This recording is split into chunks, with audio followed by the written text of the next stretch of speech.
Shivoham.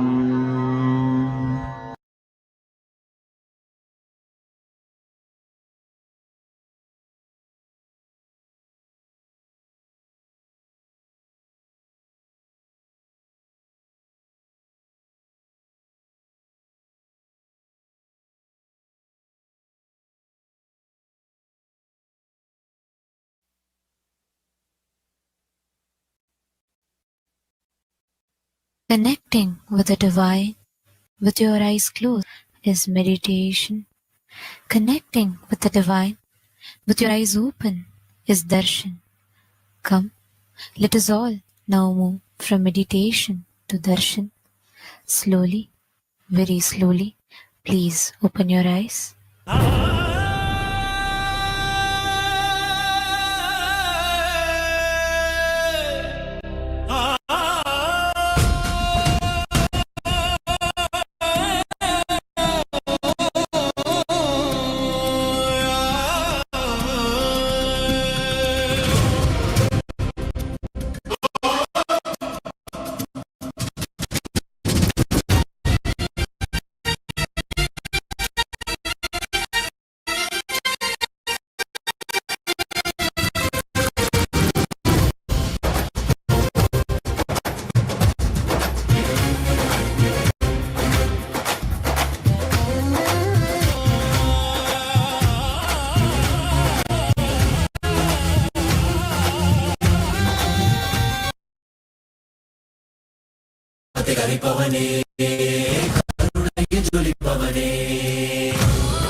Nithyananda Paramporule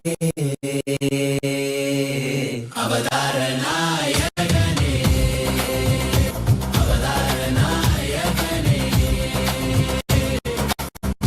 Avadaranayagane Thinnadu udayavane Sendamil thalaivarane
ஆண்டவன் அருணாச்சலனே எங்கள் நித்யானே பார்ப்போர் பொருளே நான் போற்றவனை பார்ப்போற்றும் நான் போற்றும் நாயகனே படைகள் தாண்டி படைகள் தோன்றி விஷயம் வேண்டி வென்றாய். Today, with the grace and blessing of the Supreme Pontiff of Hinduism, we have started today's celebration of the Mahaparamashivara and the Supreme Pontiff of Hinduism, Bhagavan Shri Nithyananda Paramashivam, are gracing the Alankara, the grandest decoration in the Utsava Mandapam in temples around the world. Let us now offer puja to all the deities and the Supreme Pontiff of Hinduism, Bhagavan Shri Nithyananda Paramashivam, as puja is an activity done by the brain to mirror the neurological activity of the higher vertical time zones. On this 8th day of the Mahaparamashivratri Brahmotsava, let us offer our devotion and love to Paramashiva along with the Shatmurtis and to the Supreme Pontiff of Hinduism, Bhagavan Shri Nithyananda Paramashivam.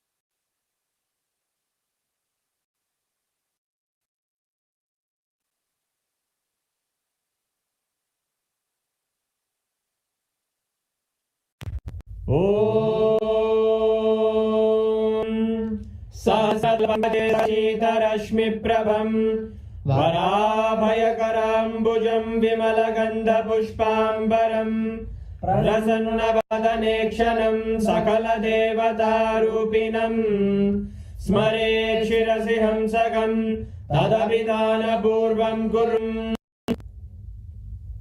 अथ धूपः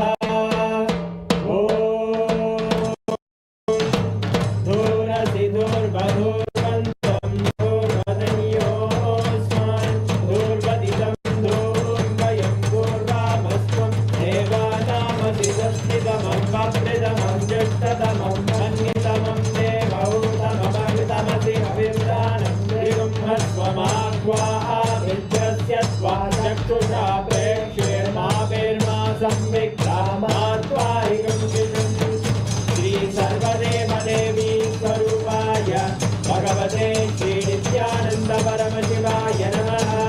धूपमाग्रापयामि अथ दीपः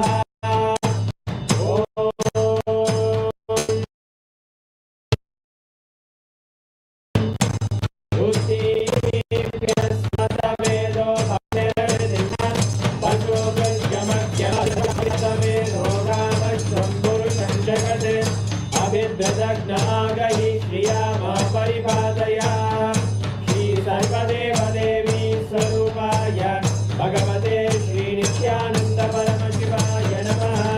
दीपं सन्दर्शयामि अथ नैवेद्यम् ॐ मधुवातारतायते मधुक्षरन्ति सिन्धवः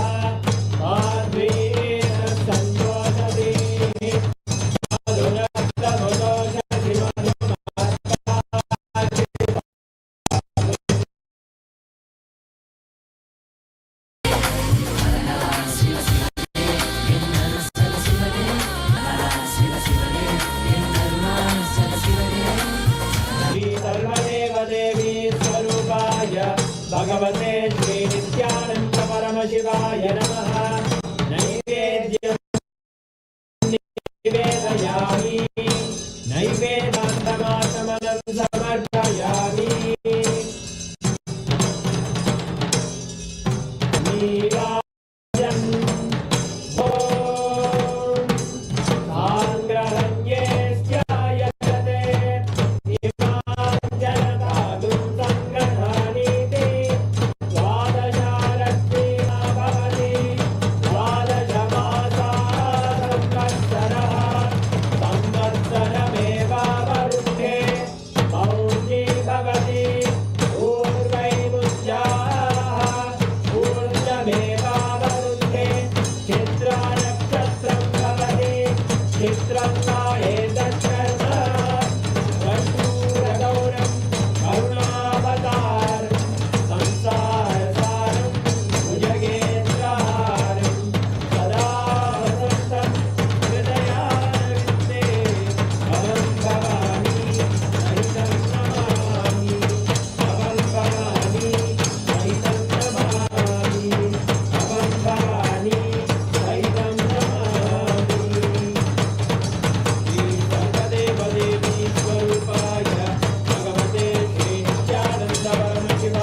शोणाद्रीशावताराय ज्योतिस्तंभस्वरूपिणे श्रीकैलासनाय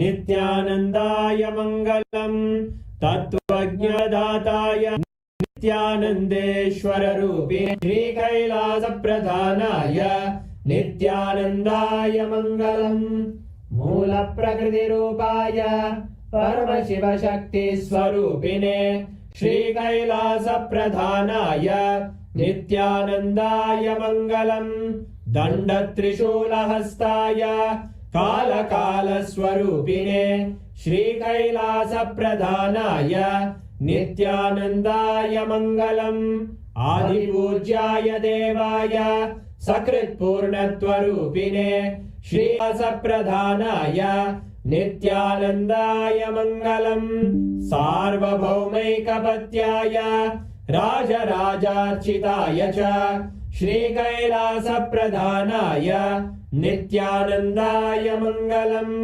मङ्गलम् कल्पवृक्षाय मङ्गलम् ज्ञानदायिने परमशिवाय श्रीनित्यानन्देश्वराय मङ्गलम् मङ्गलम् श्रीविद्याम्बायै मङ्गलम् कामदायिन्ये सर्वमङ्गलदात्रे नित्यानन्देश्वर्ये मङ्गलम् मङ्गलम् गुरुदेवाय च मूलाय मङ्गलम् परमावताराय नित्याय गुरवे मङ्गलम् हरि ओम् तत्सत् सर्वं आनन्द परमशिव पादुकार्पणमस्तु ॐ नित्यानन्दम्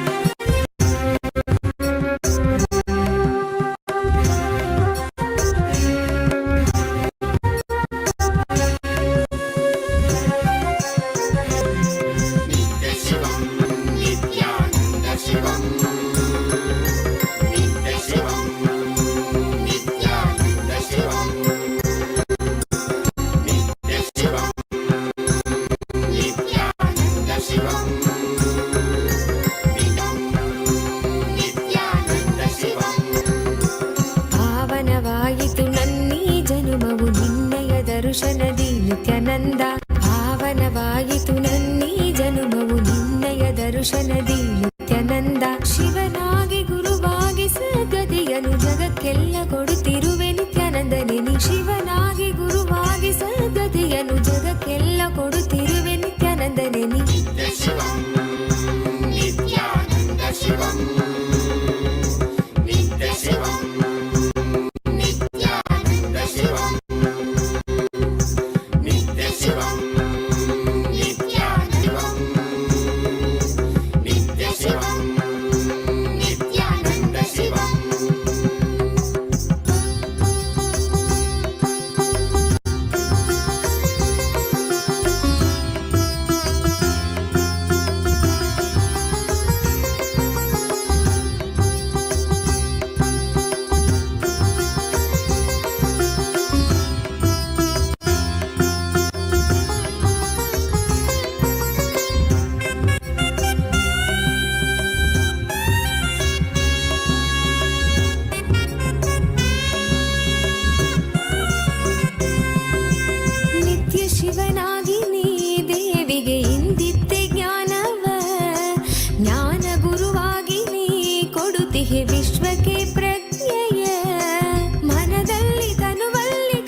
शङ्कर परमशिवसमारम्भाम् नित्यानन्देश्वरि परमशक्तिमध्यमाम् अस्मदाचार्यपर्यन्ताम् वन्दे गुरुपरम्पराम्।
Om, Om, Om.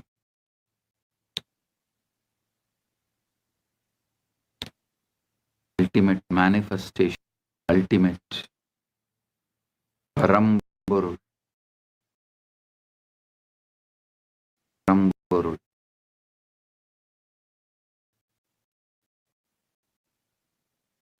I bless you all with Paramatvaita.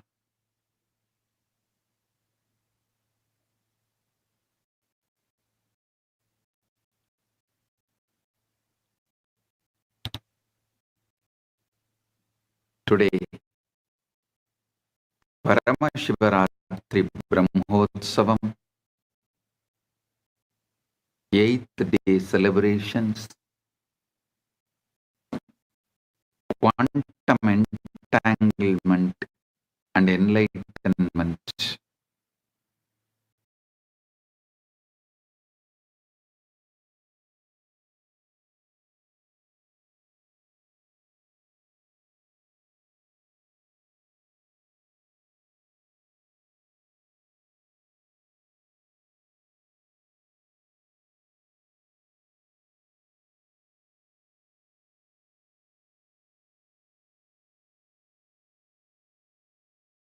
Shivoham. Om Nithyananda Paramashivoham. Om Nithyananda Paramashivoham. Om Nithyananda Paramashivoham.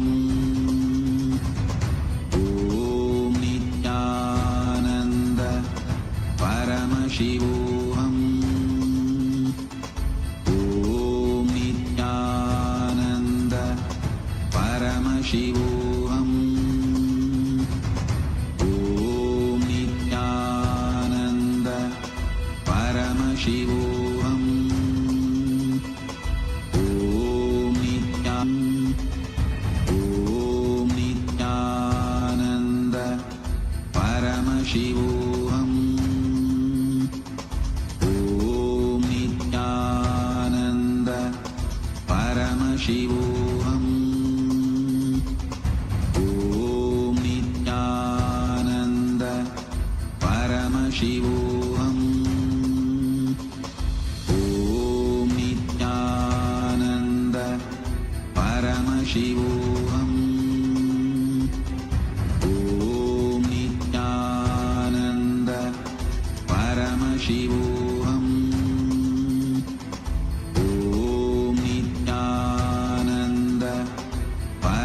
Shivoham. Om Nithyananda Paramashivoham.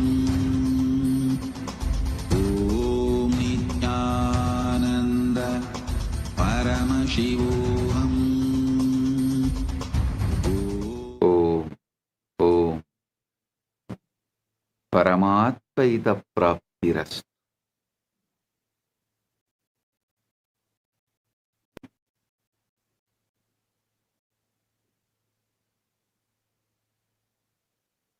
Mahatri Brahmotsavam, 8th day, quantum entanglement and enlightenment, satsang, and spiritual alchemy process. To message directly from Paramashiva, from Kailasa for all.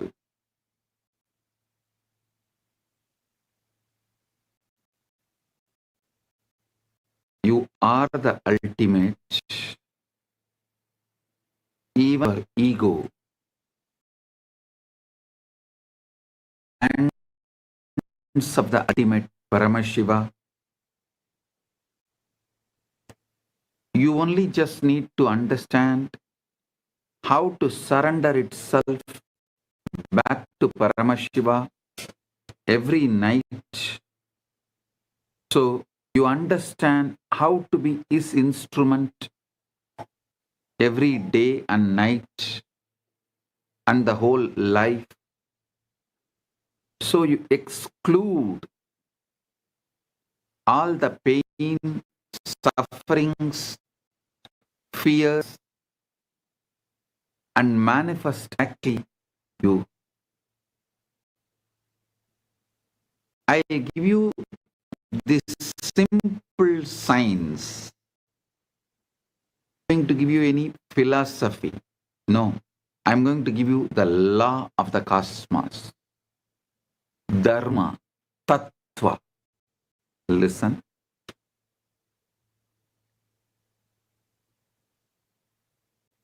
The natural law of the universe related to external world is usually called as Dharma.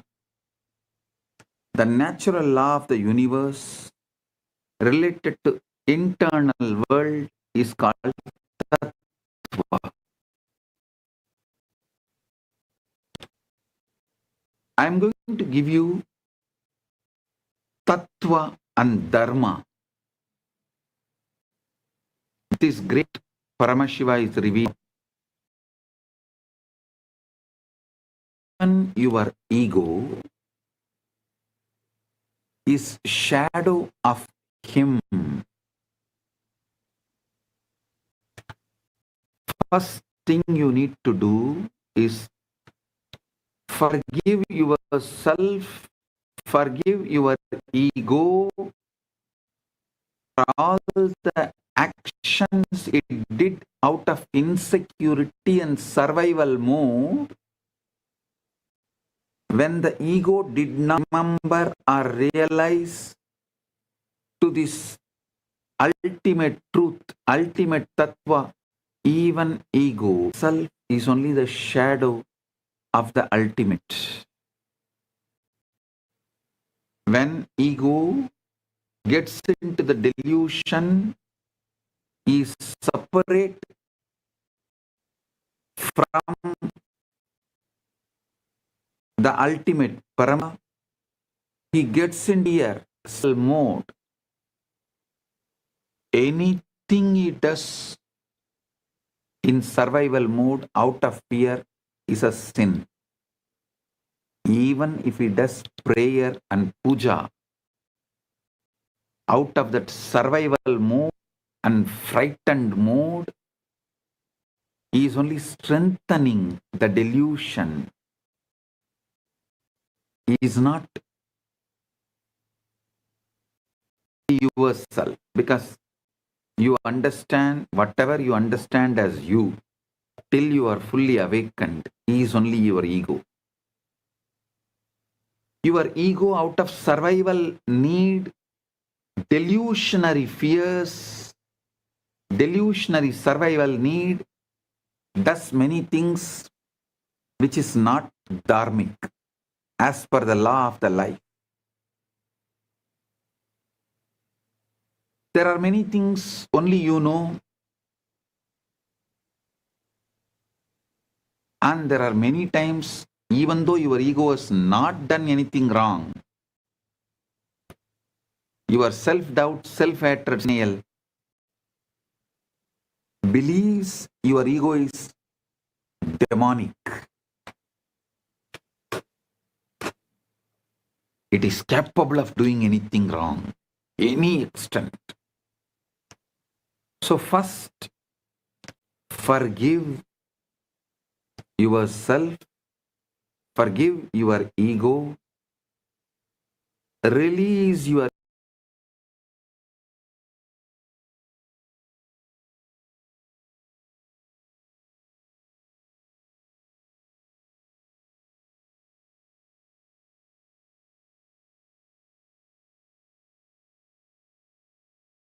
ॐ नित्यानन्द परमशिवोऽहम्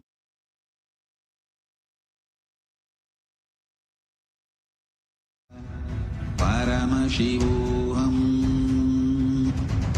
ॐ नित्यानन्द परमशिवोऽहम् ॐ नित्यानन्द परमशिवोऽहम्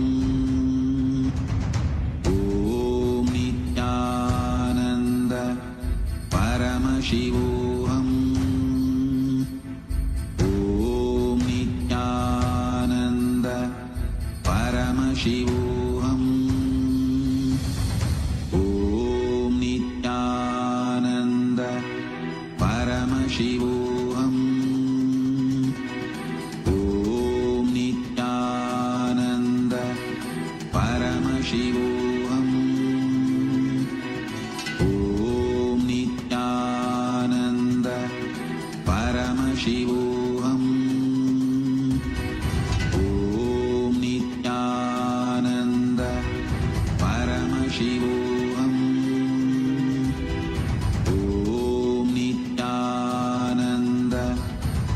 परमशिवोऽहम् ॐ नित्यानन्द परमशिवोऽहम् शिवोऽहम्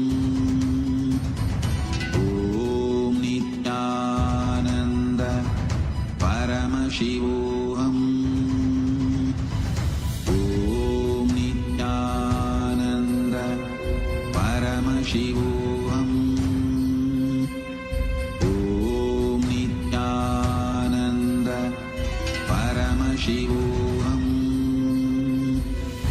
ॐ नित्यानन्द परमशिवोऽहम् शिवोऽहम्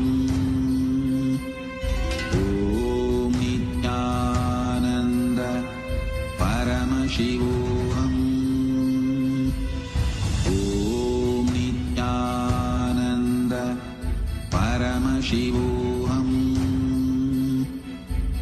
ॐ नित्यानन्द परमशिवोऽहम्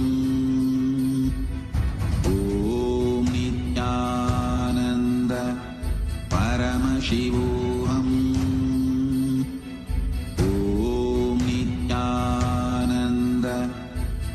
शिवोऽहम् ॐ नित्यानन्द परमशिवोऽहम् ॐ नित्यानन्द परमशिवोऽहम् ॐ नित्यानन्द परमशिवोऽहम्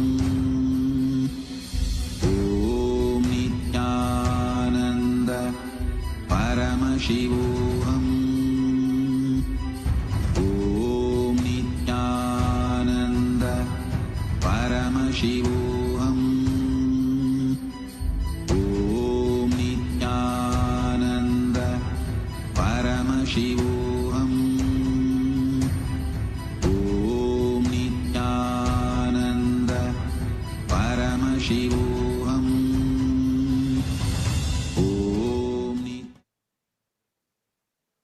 ego feeling itself as a separate entity is the first level delusion. Ego feeling it has done many wrong things, adharmic things, bad things, so it has to suffer, is the second level delusion. When the ego develops more SDHD,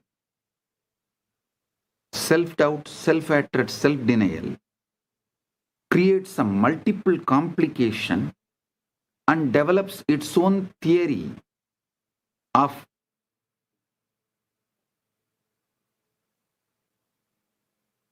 justifying, substantiating the suffering it is through, justifying the suffering it is going through with some bad karma, wrong things it did, and trying to substantiate it with some theory or ideology or tattvas is ultimate delusion.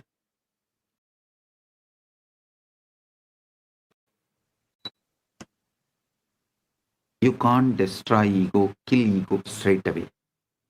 First, you need to remove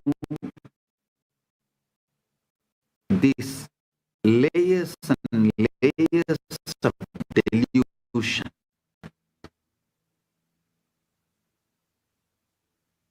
Listen to this. Decide to release all the sins, self-doubt, self-hatred, self-denial, or anything you have dumped on your ego. See clearly, because your ego mistook its identity to be individual, separate entity. It got into the fear of survival mode and started behaving wildly, violently, like a tantrum throwing child. So forgive your ego.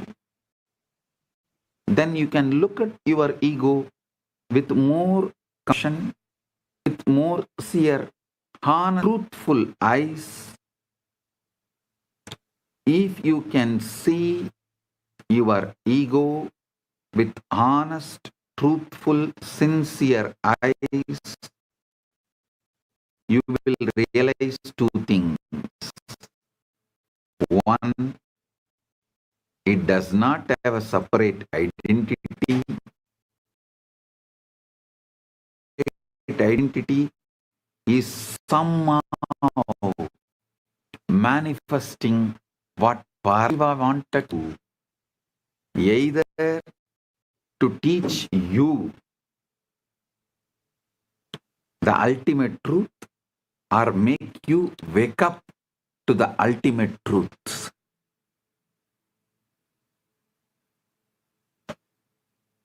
Or the good Paramashiva wanted to do to the world, he was doing using your ego. So understand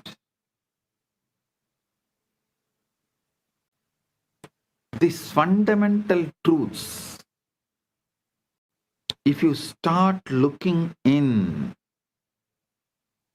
then the cosmic dance begins. Understanding what is real starts happening.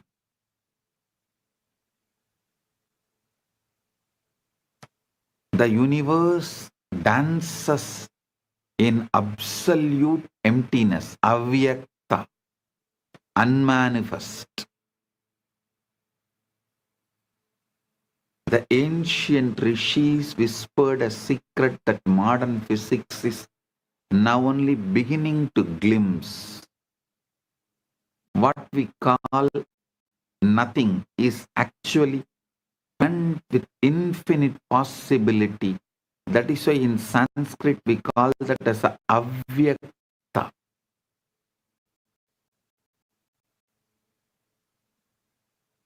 In English, the word is too shallow to translate that avyakta, unmanifest. Unmanifest is nothing. Never think manifest is nothing. Unmanifest is everything in possible state. Unmanifest, avyakta, is infinite possibility in unmanifest. It's not nothing. Vibrating with the cosmic dance of Nataraja himself.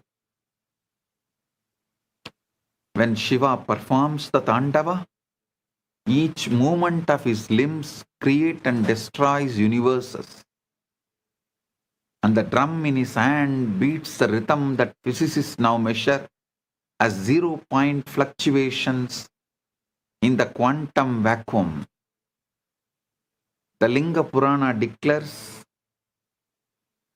that before creation there was only avyakta, the unmanifest, a field of pure potential, where Brahman dreamed of becoming many, and this field is what science calls the quantum vacuum.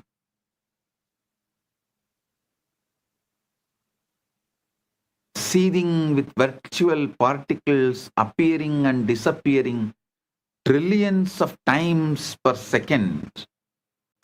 It is mentioned in the Linga Purana, 70th chapter, 8th verse and 9th verse.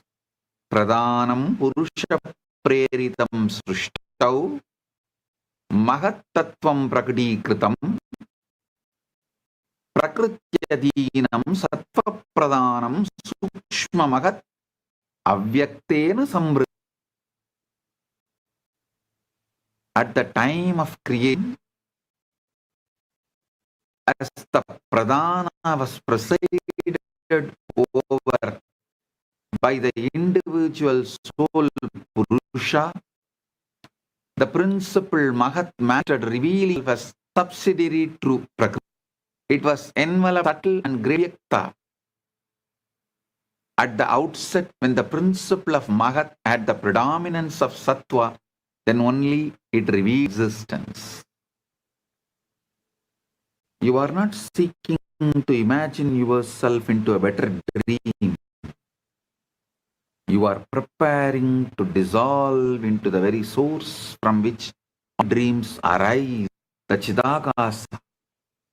That's both the cosmic consciousness, own innermost awareness. Son, when I am teaching you the science of manifestation, I am not teaching you to imagine yourself into a better dream. I am preparing you to dissolve into the very source from which all dreams arise. The Chidakasha, that is both the cosmic consciousness and your innermost awareness. The problem, why dream editing as a ceiling? Most spiritual seekers remain trapped in what the Puranas call Maya Jala, the net of illusion, trying to rearrange the contents of their dreams rather than awakening to the dreamer. When you attempt to manifest through visualization and feeling, you are operating within the Sukshma Sarira, subtle body, manipulating the mental images and emotions like a person rearranging furniture into a burning house. Markandeya Purana described during cosmic dissolution, all forms dissolve back into unmanifest Prakriti. Yet, most manifestation techniques never reach this depth. They play with forms that will eventually dissolve anyway. True transformation occurs not by changing what appears in consciousness, but by recognizing consciousness itself as the unchanging witness of all appearances. Stop trying to become a better dreamer. Wake up as the space in which all dreams disappear and disappear. Stop trying to become a better dreamer. Wake up as the space in which all dreams appear and disappear.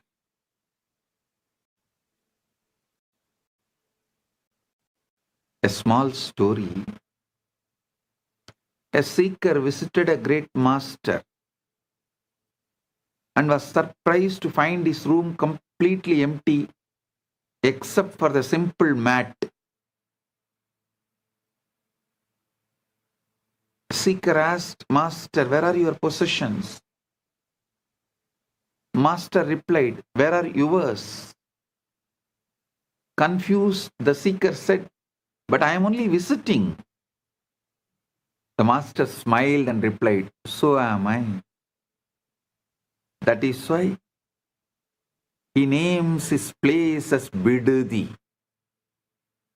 Bidadi means the place where visitors stay. Bidadi.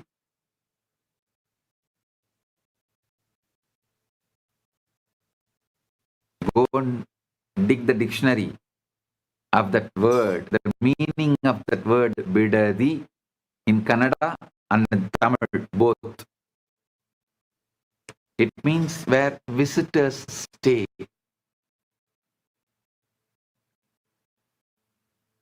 Temporary. This reveals the fundamental misunderstanding we carry. And the story reveals fundamental understanding we need to have. And we think this cosmic manifestation is our permanent home, when actually we are eternal visitors, pure awareness, temporarily identified with forms that come and go. I tell you, if you forgive your ego, you will have the stress and the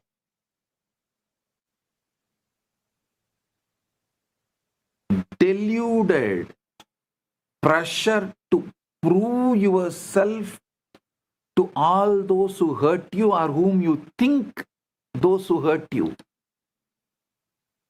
Listen. Listen, this is a paradox. Ego, through the vengeance on others, carry the pain, hurt, and the feel done many things wrong. So the ego's guilt and violence, ego's self-denial and anger, both are one and the same, and both are delusion. Self-torture and torturing others, both one and the same. If you break any one part, you will see the other part also disappears. If you forgive your ego for all the mistakes your ego did, suddenly you will see you lose all the anger you have on others. The pain dissolves.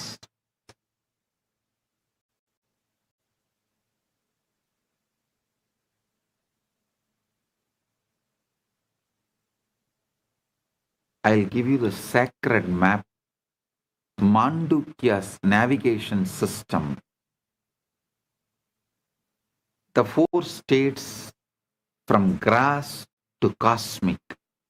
Mandukya Upanishad provides the most precise map of consciousness ever revealed, describing four states that are not just philosophical concepts but actual territories that you can explore and master.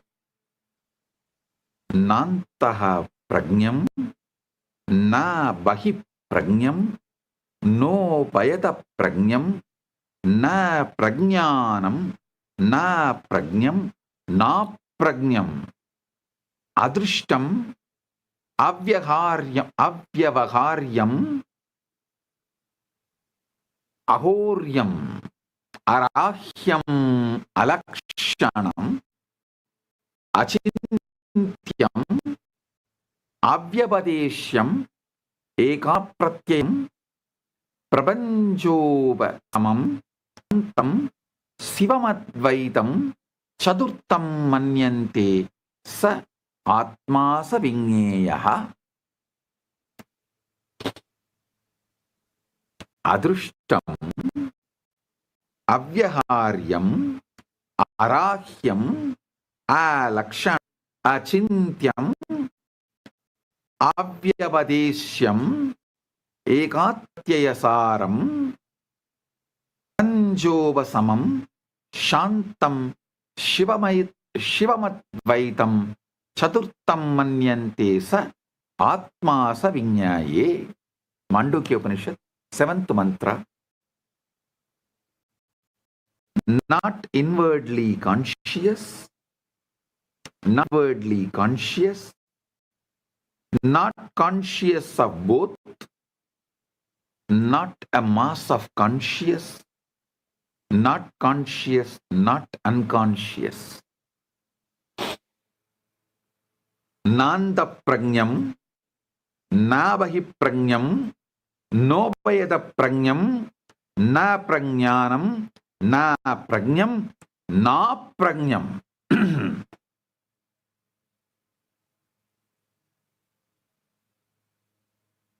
Chakrat, waking state.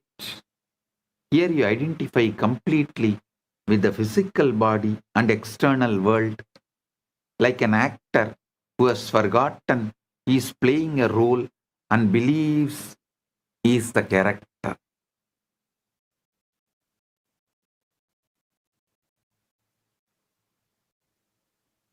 In swapnas, in dreams, you create entire worlds from subtle illusions. Providing that consciousness can manage realities without external matter, a preview of higher creative powers. In Sushupti, deep sleep state, this is where most people touch the causal realm unconsciously. The causal bolts the leads for both waking and dreaming experiences. Turiya, the fourth state. This is not a state you enter, but the eternal with all states. The unchanging awareness in which waking, dreaming, and deep sleep appear like clouds in an infinite sky. Turyatita represents the stabilization of Turya as your natural line, your energy, your and your emotional baseline, where you function fully in the world while rooted in the recognition that you are the eternal, unchanged witness of all experience.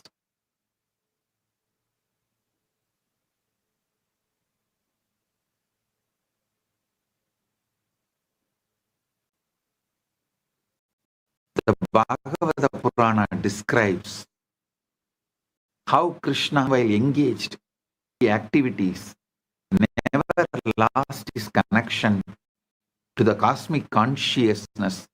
This is in life, in action. When Turiya becomes your established identity, rather than a peak experience, reality transforms from a prison of limitations into a plane of infinite possibilities. Most people visit Turiya occasionally during meditation. The realized being lives from continuously. I'll reveal a field called Akasha, which modern day scientists call quantum vacuum.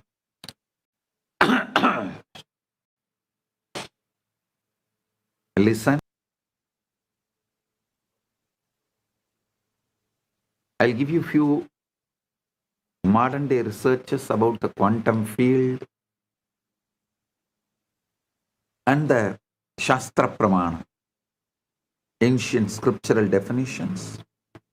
Vishnu Purana describes how creation begins from the unmanifest, Avyakta field of Brahman, where infinite potential lies dormant until the cosmic vibration Om begins the dance of manifestation. Modern quantum field theory reveals that empty space is not empty at all, but filled with the zero-point energy fluctuations, virtual particles disappearing, and field oscillations that form the foundation of all matter and energy. Scientific evidence, the Casimir effect. In 1997, physicist Stephen K. Brooks measured the effect with unprecedented precision, proving that the quantum vacuum exerts measurable forces between conducting plates just nanometers apart. Another research by Willis Lamb in 1947, the discovery showed that even hydrogen atoms are affected by vacuum fluctuations, causing tiny but measurable shifts in electron energy level. The empty surrounds is seething with activity. Dynamical Casimir effect conducted in 2011, Swedish researchers at Chalmers University successfully created photons from pure vacuum using superconducting circuits, literally turning nothing into light.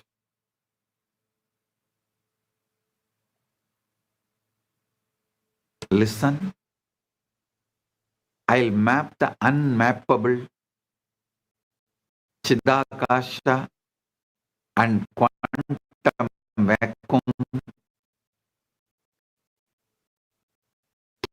Upanishad says, first, can 6, Yachusha na pashyati tateva brahmatvam vidhi netam yatitam upasate.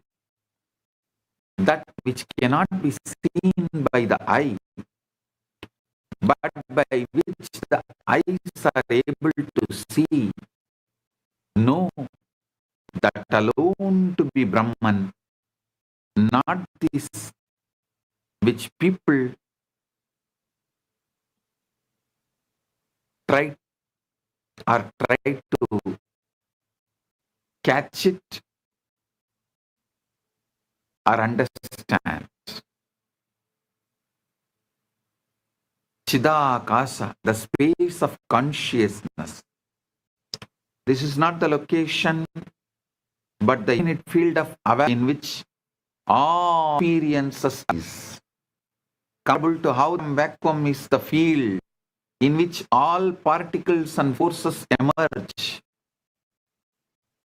Avyakta, the unmanifest.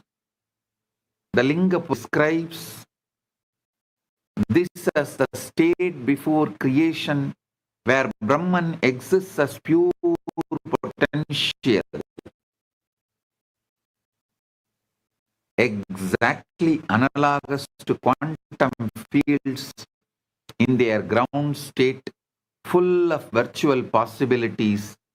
Nada, the primary vibrations evolve to the zero oscillations that physicists measure as the irreducible hum of space, cosmic sound, anahata dhvani.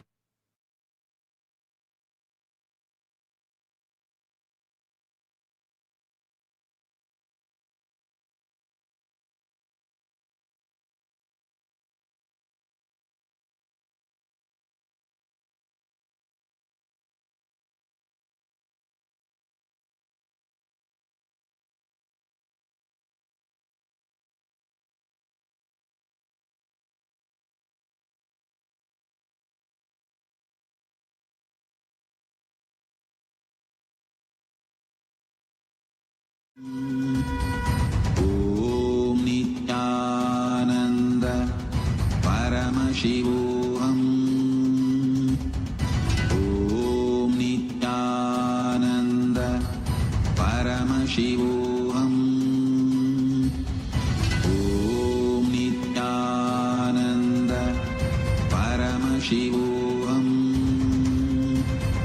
Om Nithyananda Paramashivoham. Om Nithyananda Paramashivoham. Om Nithyananda Paramashivoham. Om Nithyananda Paramashivoham. Om Nithyananda Paramashivoham. Om Nithyananda Paramashivoham. Mahashivratri. It's an important time when timelessness enters into time.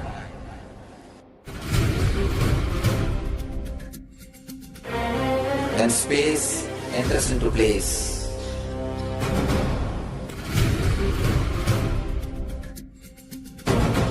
When Brahmanda enters into Pindanda.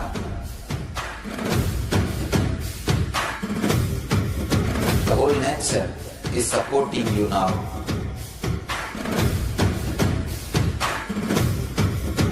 To experience your higher energy, your higher self, your higher consciousness.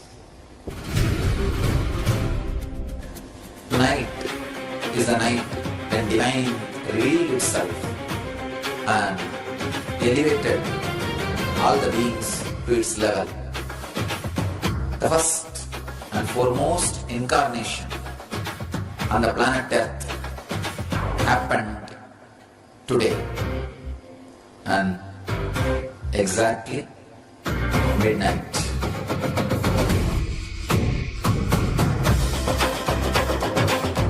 Mahashivratri. It's a great opportunity for all of you to raise yourself to the higher consciousness. Let this night awaken all of you.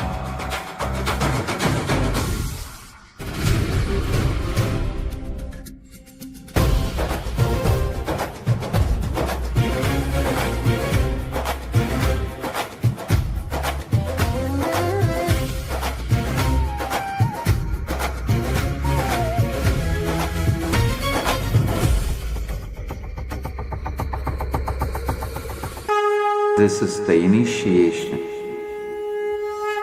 into Paramashiva Prana, which will empower all of you to come to Paramashiva Sena and become Paramashiva's own ambassadors. Blessed are those who can make it to Paramashivasena.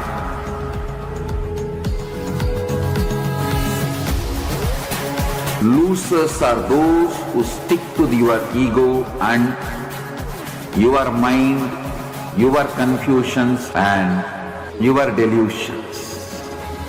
I am opening doors for all of you to come and experience Paramashivasena. Now it is left to you to say yes to Paramashiva.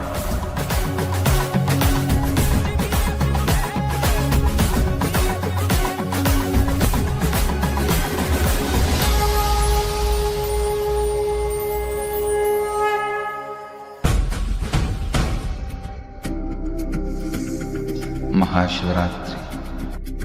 It's an important time when timelessness enters into time.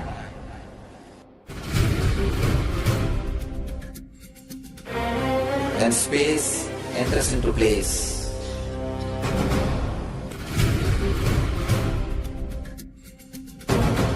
When Brahmanda enters into Pindanda. The whole nature is supporting you now.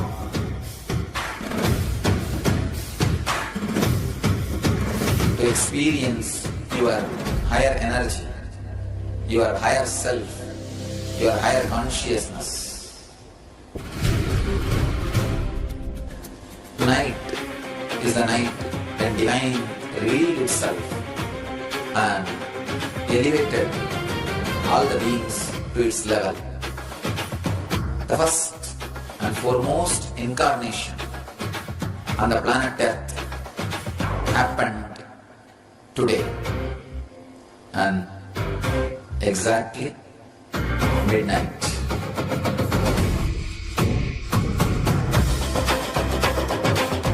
Mahashivratri. It's a great opportunity for all. Creates and destroys the worlds. This cosmic percussion is the same. Vibrational substrat that quantum physics calls zero-point fluctuations.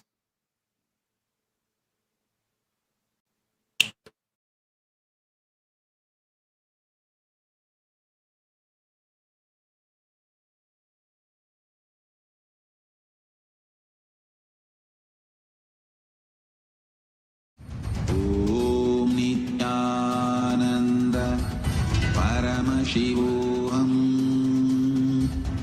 Om Nithyananda Paramashivoham. Om Nithyananda Paramashivoham. Om Nithyananda. Physics faces a profound mastery when quantum field theory calculates the energy density of empty space.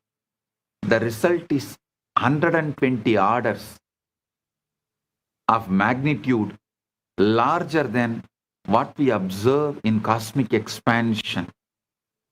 The largest discrepancy in the history of science. This massive miscalculation suggests that we understand almost nothing about the true nature of the vacuum, keeping physicists humble before the mystery that the Upanishads call Brahman, the unknowable ground of being. Science admits it cannot explain 95% of the universe, what they call as a dark matter and dark energy, yet ancient rishis directly experienced the soul, all manifestations through samadhi. Understand, Karana Sarira is the cosmic blueprint. the interface. If you understand the causal body, Karana Sarira is the cosmic blueprint, the interface, you mastered life. Karana Sarira, causal body is like the source code of your personal universe, containing all the samskaras, impressions, and vasanas, tendencies that project your unique version of reality. The Devi Bhagavata explains, Adi Shakti creates the universe by projecting her own consciousness through increasingly dense layers from causal, karana, to subtle, sukshma, to grasula. And your experience follow the same pattern. Devi Bhagavatam, 5th canto, 40th verse. Kaivam karanam sulam cha trigunatmakam maya sannatati vishwam mama tya prapanchati. The meaning is karana, causal, sukshma, subtle, stula, grass, all triguna vibrate through my Shakti, manifesting the universe from my consciousness.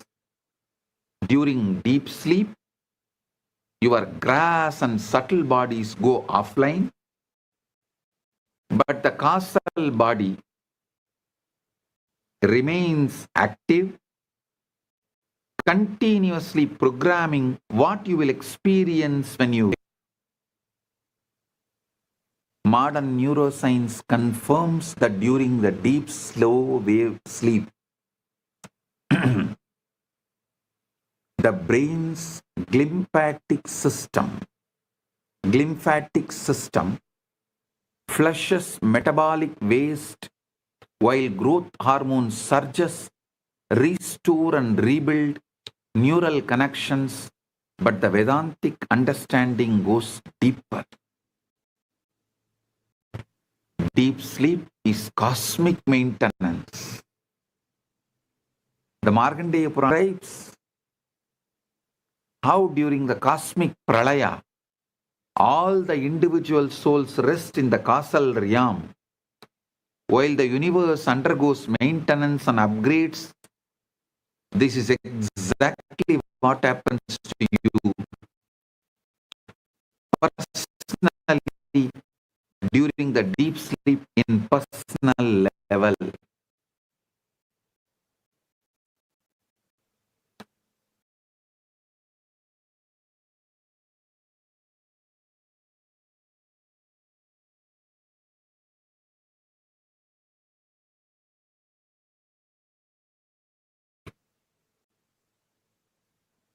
Imagine the universe as vast as server farm, where billions of individual computers, souls connect each night to download updates, clear cache files, samskaras, and receive new programs. This is why proper sleep is sacred, not just biological necessity. Those who master samadhi can remain conscious during this causal level maintenance, actually participating in reprogramming their reality blueprint instead of unconsciously receiving whatever karmic patterns are already stored. That is why being witness to the witness, pure sakshi, and conquering boredom helps you to be conscious even during the deep sleep where you have nothing to do and there is no distractions available. You are just purely with yourself. Listen. In the daytime, if you practice witnessing the witness and build the conscious capability, competence to be with yourself without endless distractions, you will carry the same during the deep sleep and be conscious of all the downloads you are receiving during the night and the whole cleaning process, rejuvenating and rebuilding process. When you are conscious during that process, it will always be the ultimate you will be receiving.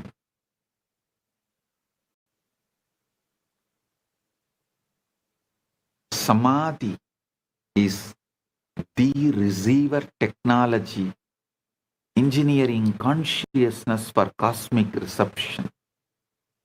Samadhi is not a trance or unconscious state, but the most advanced technology of consciousness ever developed, a precise method for tuning your entire being into a coherent receiver for cosmic transmissions. Patanjali says in the first 18th verse, Virama pratyaya apyasa purvaha samskara sesha anyaha. Virama pratyapyasa purvaha samskara sesha anyaha. Other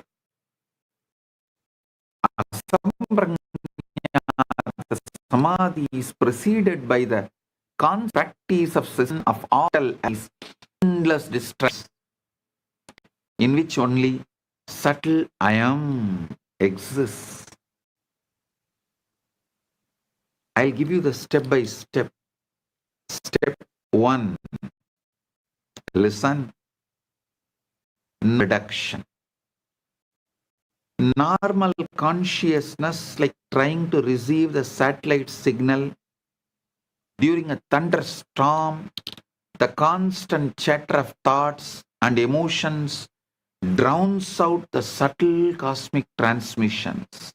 So, the first step is noise reduction, pratyahara. Second step, vertical alignment, pranayama and dharana. You align your sukshma, central energy channel, sukshma nadi, like tuning the radio antenna, like tuning a radio antenna to receive frequencies from the Chidakasha field. Step 3. Threshold penetration. When internal noise drops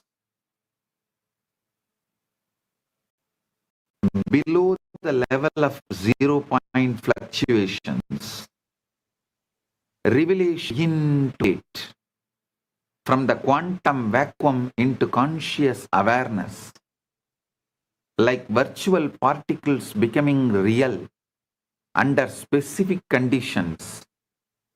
The Bhagavata Purana describes how the great rishis received the Vedas not through intellectual study but through direct downloads.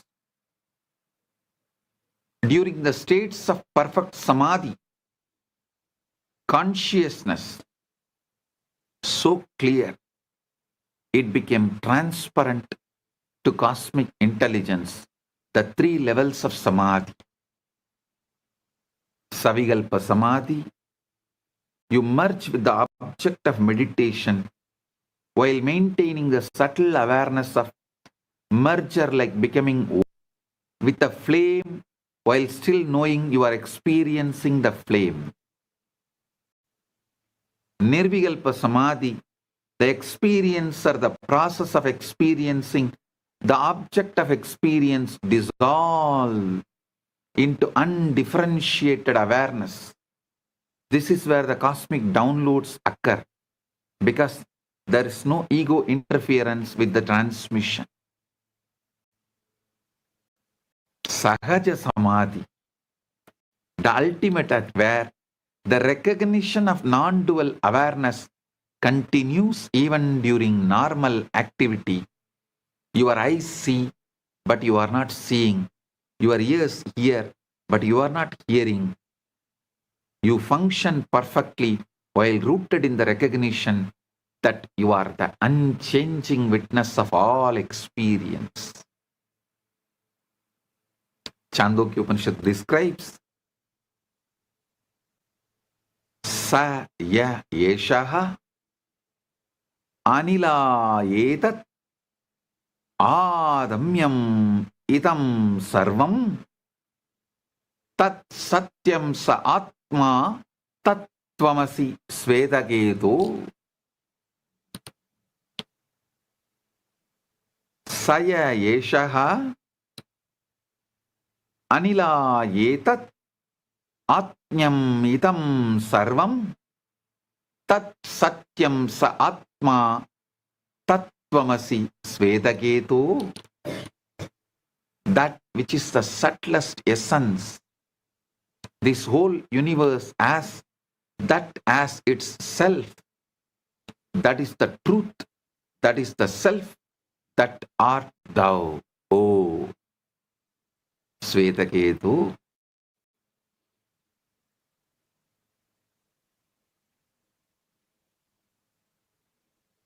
The acceleration effect. It's like a person trying to receive satellite TV with a bent, rusty antenna in a storm, might eventually get a signal, but someone with perfectly aligned in clear resistantly. This is why Guru transmission accelerates realization. The Devi Bhagavata Purana describes how Adi Shakti transmits her power through an unbroken lineage of realized beings, each one serving as a step-down transformer, making consciousness accessible to human nervous systems.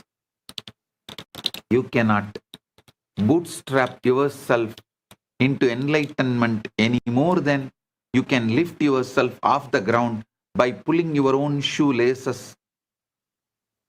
Transformation requires transmission from a source already established in higher consciousness.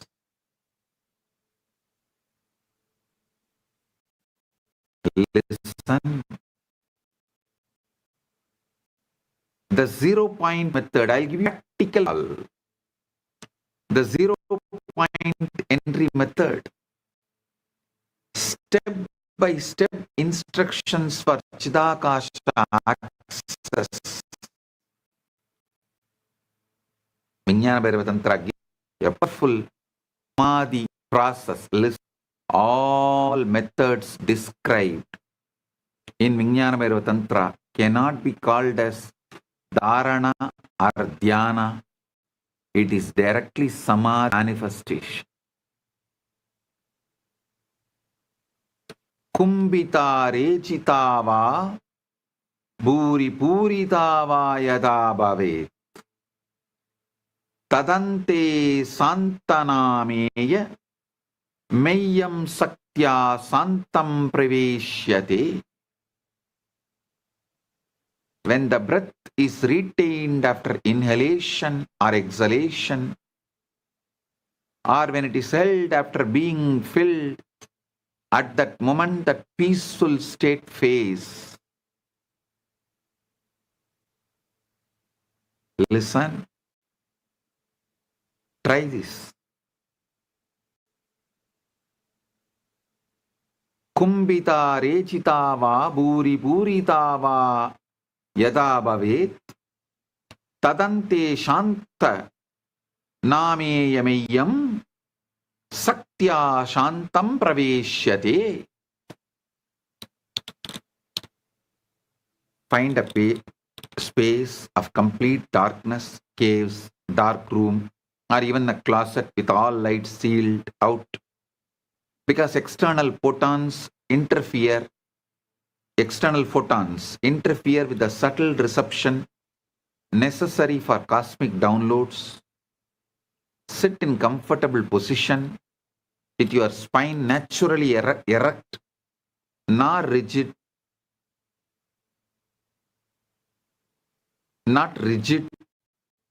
The Sushumna channel must be clear and aligned like a fiber optic cable consciousness transmission. Close your eyes and begin with 3 breaths, not to relax, but to shift your attention from external stimuli to internal awareness.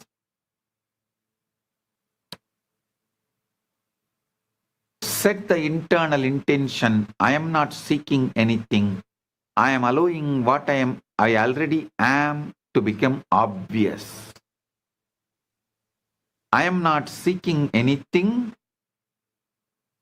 I am allowing what I already am to become obvious.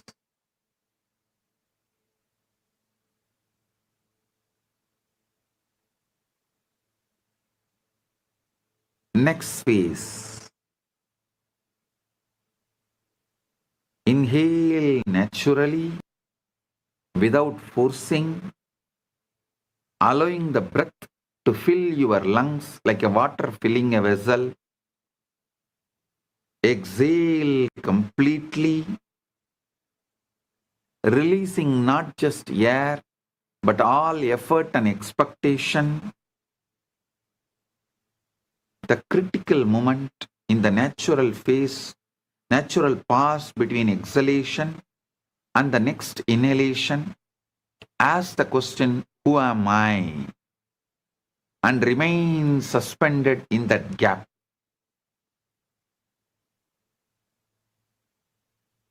Do this at least 10 cycles. Do not answer the question intellectually. Instead, fall backwards into the space from which the question arose. Gradually, this gap will expand from a moment into timeless space, larger than the universe.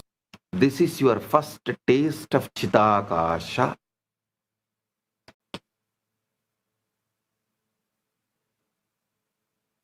Then comes Shambhavi Mudra.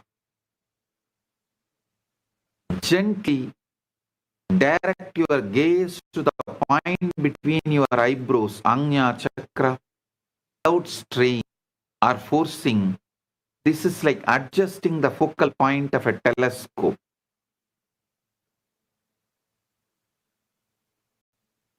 Verticalize your attention up the central axis of your body as if consciousness is ascending through the core of your being like a light moving through the crystal. Hold the recognition. I am Chidakasha. Aham Param. Not as an affirmation, but as a direct knowing. Like recognizing your own face in the mirror. Remain alert for precipitations, sudden flashes of light, internal sounds, anahatanata, downloads of information that feel non-personal, or the sense of vast spaces opening within your awareness.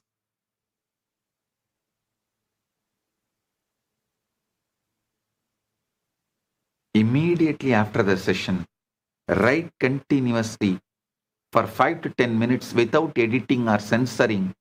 Let whatever wants to flow through your pen onto the paper. Look for insights that are non-personal, solution to problems you are not thinking about, understanding of concepts you have never studied, creative ideas that seem to come from beyond your usual mental patterns.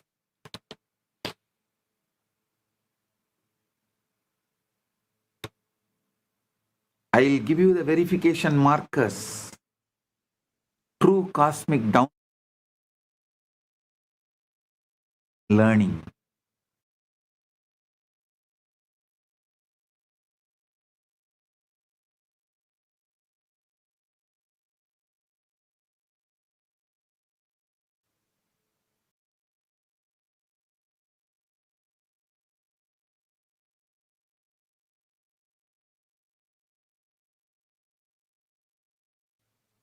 True cosmic downloads feel more like a remembering than learning. Carry a sense of absolute certainty without arrogance and often provide practical solutions or creative inspirations. False ego projections feel effortful, carry emotional charge, reinforce existing beliefs, or glorify your personal importance, or sudden fear flash, making you feel like as if that fear is really, really real. It's like a warning. No, all these are false signals.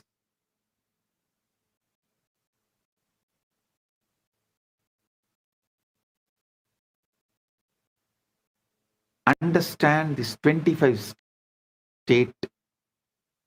I want to know if you can place in the gap between breaths. Begin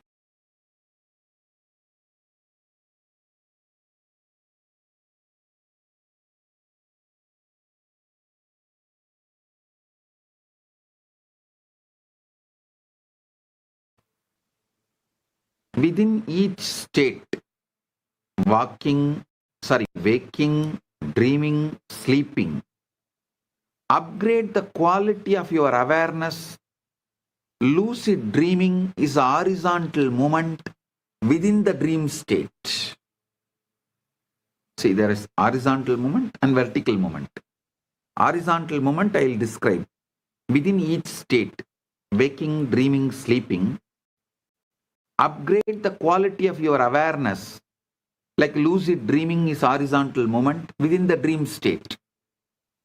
Vertical movement means establish Turiya or Turiyatita as your baseline identity and carry that recognition through all state changes. This is true Samadhi. Horizontal movement improves the dream. Vertical movements awakens you as a dreamer.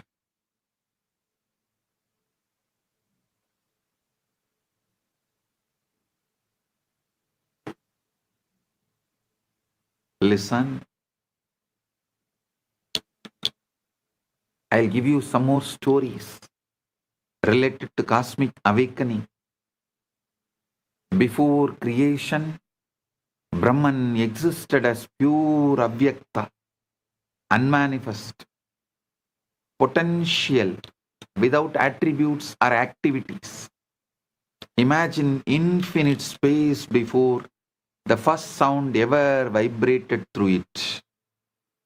The Purana describes how the first stirring of this cosmic stillness created the Hiranyagarbha, golden egg of consciousness from which all subsequent creation emerged like waves from an infinite ocean. This primordial stirring is what physicists now call the 0-point energy of the vacuum, the irreducible activity that cannot be eliminated even at absolute zero temperature. Just as the quantum fluctuations are the baseline activity of empty space, the cosmic Om is the fundamental vibration from which all matter and energy crystallize into apparent existence. The Markandeya Purana gives beautifully the great dissolution. Markandeya Purana explains about this great dissolution. The sage Markandeya witnessed the cosmic pralaya, dissolution, where all individual forms dissolved back into unmanifest Prakriti. Yet consciousness itself remained unchanged as the eternal witness.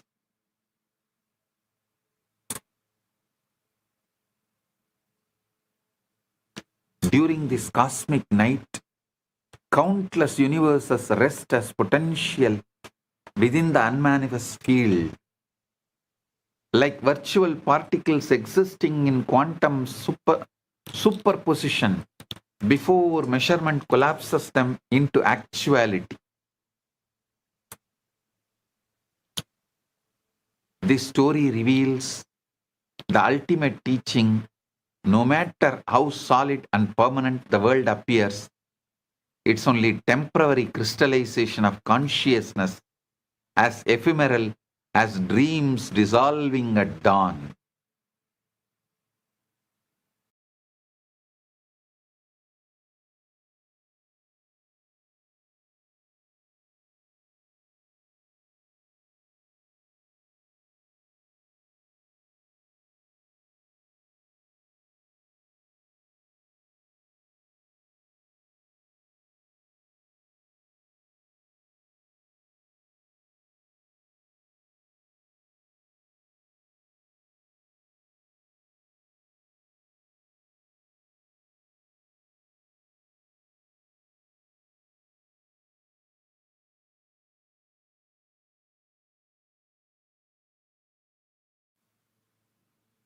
The story reveals the ultimate teaching.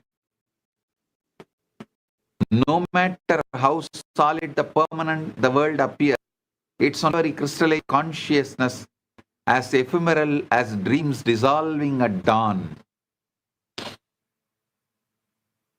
Every night, during deep sleep, you experience a miniature pralaya where your personal universe dissolves, yet you remain as pure awareness.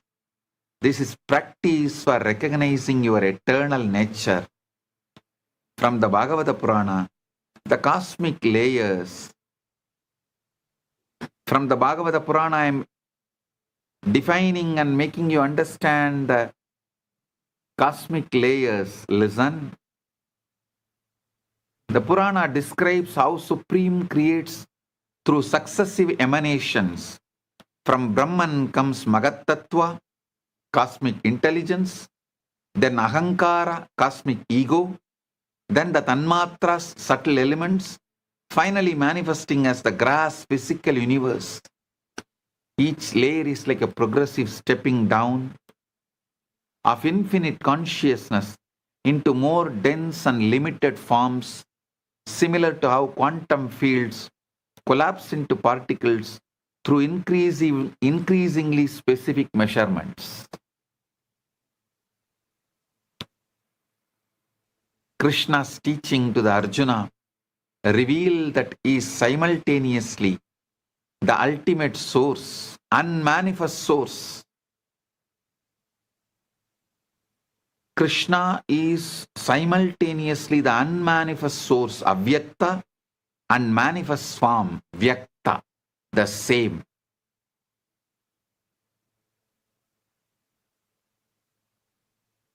He says very clearly, he is simultaneously, spontaneously, synergetically unmanifest, Avyakta, and every man from Vyakta.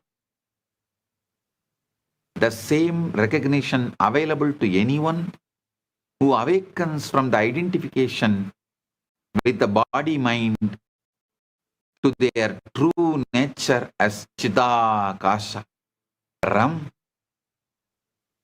The ultimate secret: you are not a small person seeking connection with the cosmic consciousness.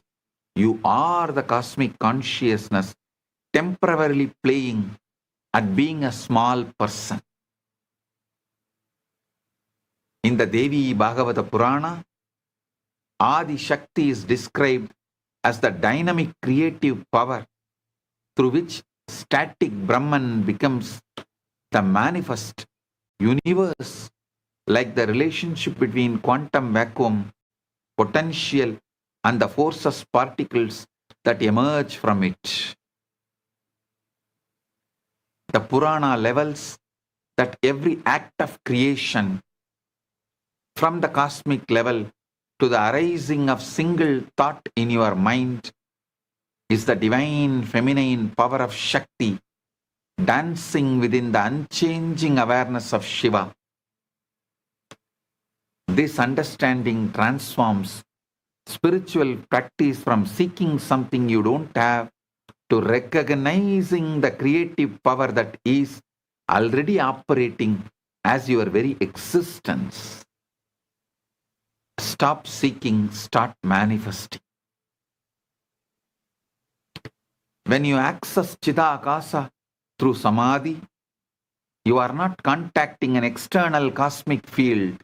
You are recognizing your own innermost nature as the space in which all experiences arise. I'll give you a few references of the scientific validation for the physics of consciousness. Experimental confirmations of the empty space, Casimir effect, precision. Lamarck's 1907 experiment measured the attractiveness between plates in vacuum to within 5% of the predictions, definitely proving that empty space exerts empty space exerts measurable physical effects. Dynamical Casimir effect. In 2011, researchers at Chalmers University used a superconducting quantum interference device, SQUID, SQUID, to modulate the boundary conditions of the electromagnetic vacuum, successfully generating real photons from virtual quantum fluctuations. The tiny energy shifts in a hydrogen atom, electron orbitals caused by vacuum fluctuations have been measured with extraordinary precision, validating quantum electrodynamics and proving that atoms continuously interact with the zero-point field, the measurement problem of consciousness. Listen.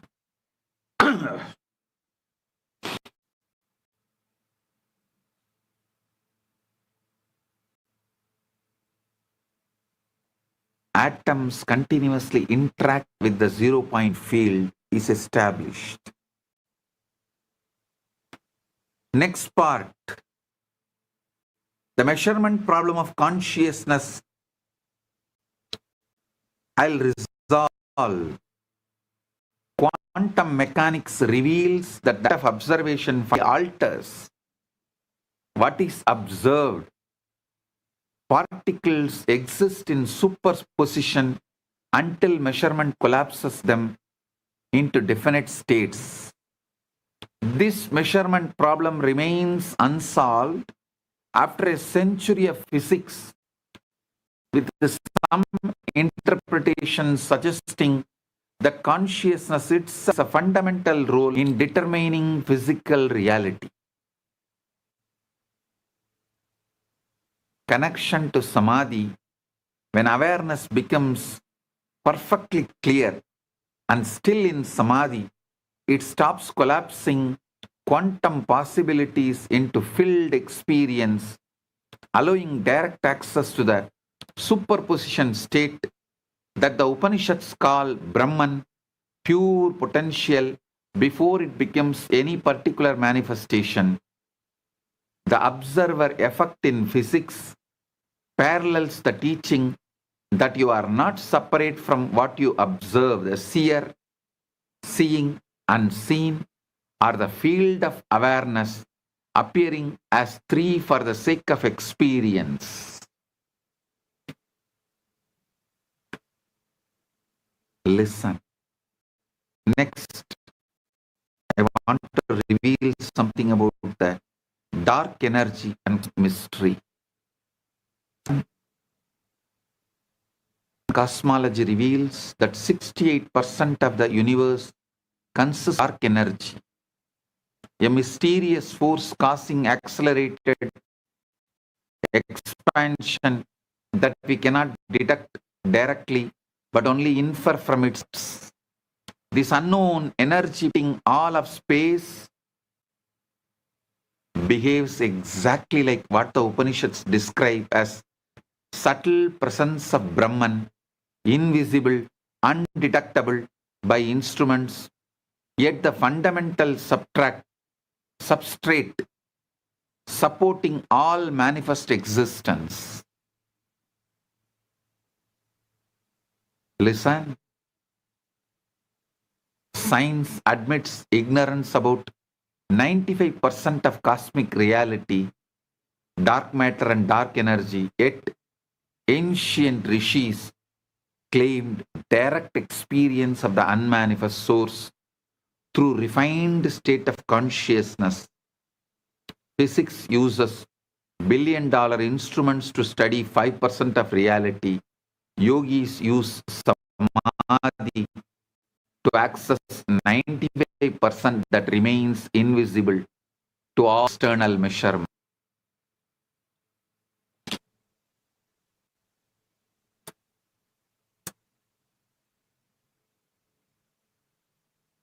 This 25-state grid, understand, I'll try to explain this 25-state grid and move you through advanced navigation. Understanding multidimensional consciousness is very important.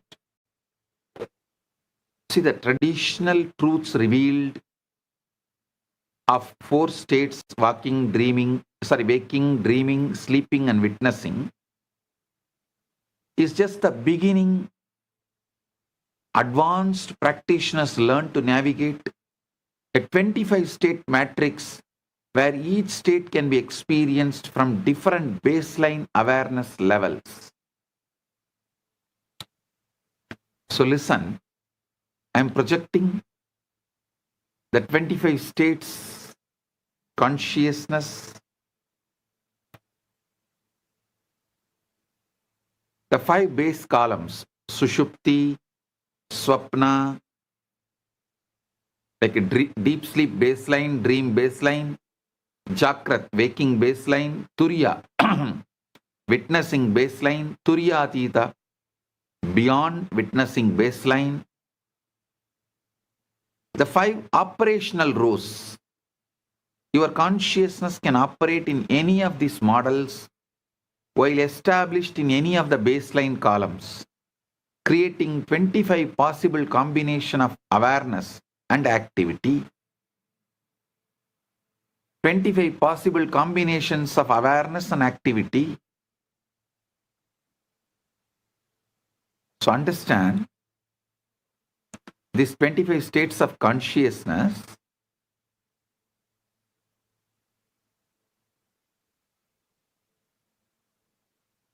how the Sushupti, Swapna, Jagrat, Turyadita crisscrosses and forms 25 states of consciousness.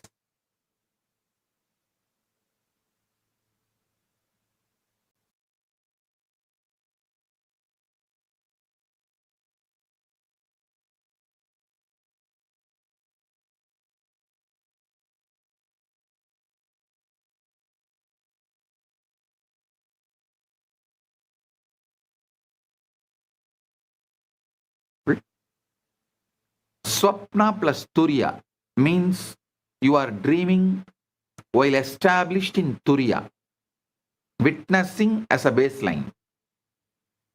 Witnessing is a baseline, but dreaming is the operational mode.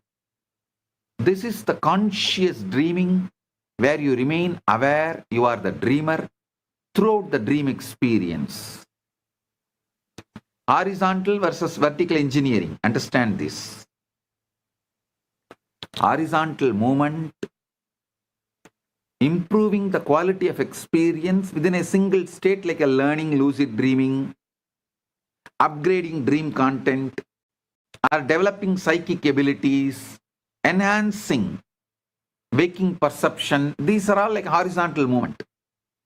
But vertical movement is shifting your baseline identity into a higher column and maintaining that recognition through all operational states. This is true samadhi. Most spiritual practices remain horizontal, offering peak experiences within familiar states, while authentic awakening is vertical, establishing your identity as the unchanging witness of all states. Navigation mastery, the realized being can access any of the 25 combinations at will, like a skilled pilot who can fly at different altitudes in various weather conditions while never forgetting they are the pilot.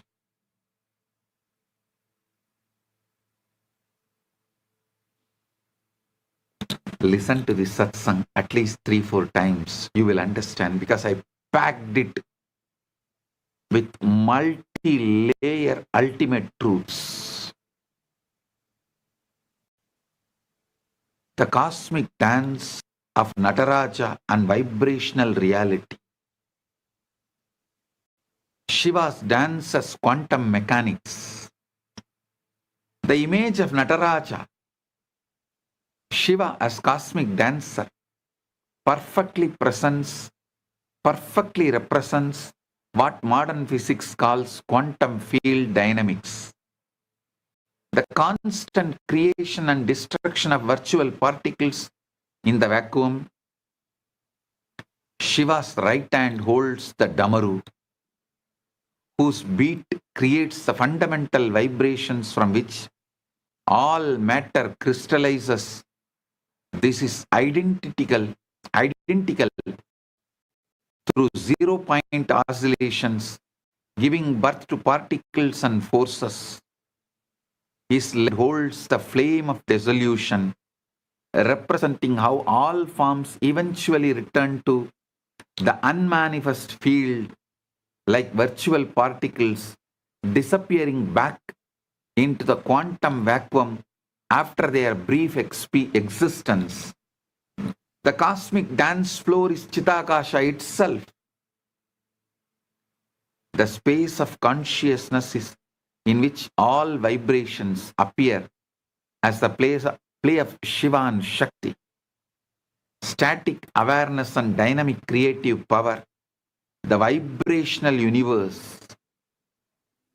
Everything you perceive as solid matter is actually vibrating energy patterns, standing waves in the cosmic field, like music temporarily crystallized into some seemingly separate instruments. The Puranas teach that Om is the fundamental vibration from which all sounds, all mantras, and ultimately all forms emerge. Modern physics confirms that matter is indeed frozen music, energy patterns vibrating at different frequencies. When you touch any object, you are actually experiencing electromagnetic force fields repelling each other. Your hand can never actually touches anything. Your hand never touches anything. Just interacts with the energy patterns in space. This is the practical recognition you need to do. This scientific understanding makes the mystical teaching practical. If everything is vibration in consciousness, then consciousness itself must be the unchanging background in which all vibrations appear. Integrate these truths into daily living.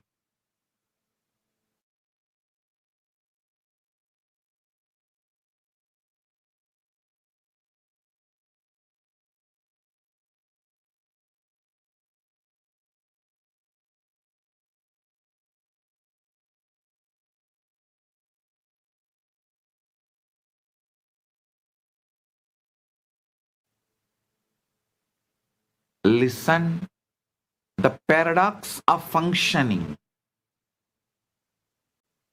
Understand this parable. The movie screen. A movie screen remains unaffected, whether showing comedies, tragedies, or action films. It displays all. It displays all experiences without being changed by any of them. Exactly like consciousness during Sahaja Samadhi. You become more effective in practical life, not less, because actions arise from clarity and spontaneous wisdom rather than any from confusion and compulsive activity. The ultimate freedom, when you know yourself as the unchanging witness, every experience becomes equally welcome because none disturb what you truly are, like space being unaffected by any objects that appear within it. Enlightenment is not the end of experience, but the beginning of experiencing without suffering. Integrate this into daily living. Sahaja Samadhi, the natural state. Ultimate goal. The ultimate goal is not to have peak experiences during meditation, but to establish the recognition of your true nature as the unchanging witness as your natural continuous baseline. Eyes open but not seeing. You use your eyes perfectly for navigation and activity, but you no longer identify yourself as the one who sees. Seeing simply happens within you as the space of awareness.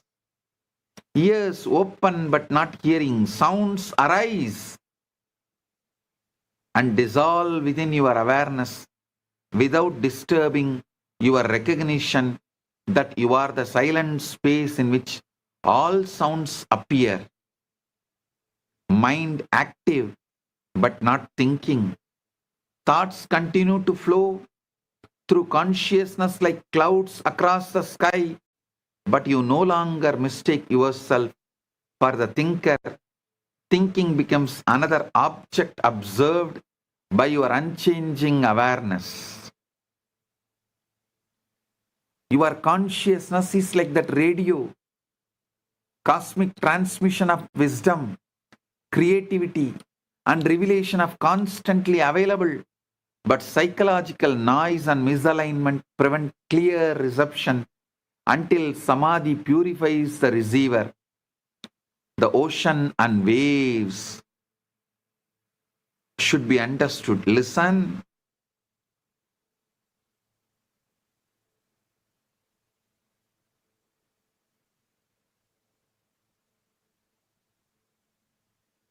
Psychological noise and misalignment prevent clear perception until Samadhi purifies the receiver. The ocean never practices becoming wet. The waves never worry about being separate from the ocean. Separation exists only from the wave's perfect perspective, never from the ocean perspective. When you recognize yourself as the ocean, the consciousness rather than a wave of experience, the question of connection to to the cosmic field dissolves, you discover you have always been the field itself, temporarily forgetting your true nature. A famous master invited seekers to bring him their most precious possessions. One brought jewels, another brought scrolls of wisdom, the third brought rare medicines. The master examined each offering, then asked, "What about the space inside this bowl?" Suddenly, everyone understood that they have been focusing on the contents while ignoring the container, consciousness itself. This story reveals why all external seeking ultimately fails. You cannot find what you already are by accumulating experiences any more than you can find the space by collecting objects. I'll give you one more parable of a radio station. A village had an old radio that barely worked, picking up mostly static with occasional fragments of music. Everyone assumed the radio stations were weak or distant. One day the technician cleaned the circuits, aligned the antenna, and suddenly dozens of clear stations were available. The broadcast had always been there. The receiver needed tuning. Consciousness is like that radio. Cosmic transmissions of wisdom, creativity, and revelations are constantly available, but psychological noise and misalignment prevent clear reception until samadhi purifies the receiver. The ocean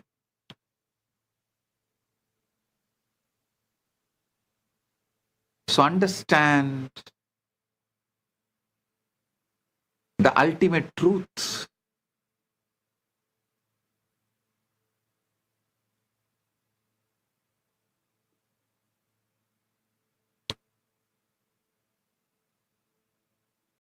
Purifying consciousness, aligning it is all you need to do. These common problems of troubleshooting, common obstacles, why the downloads don't come, that issue I'll address and explain it to you elaborately. See, this excessive effort, trying to force cosmic reception, is like trying to catch butterflies with a net made of fire. The very effort repels what you seek to attract. Ego interference. When personal desires contaminate the receiving process, you get projections of your own psychology rather than genuine cosmic transmissions. Impatience. Cosmic downloads operate on universal timing, not human schedules, like waiting for fruit to ripen. Premature picking yields nothing nourishing. Lack of preparation. Attempting advanced practices without adequate purification is like trying to receive satellite signals with a broken antenna in thunderstorm. So understand,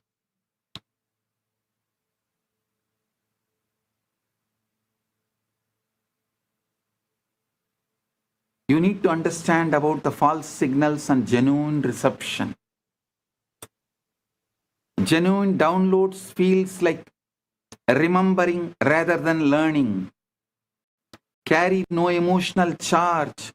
Often problems you were not consciously working on, and improve your capacity to serve others. Ego projections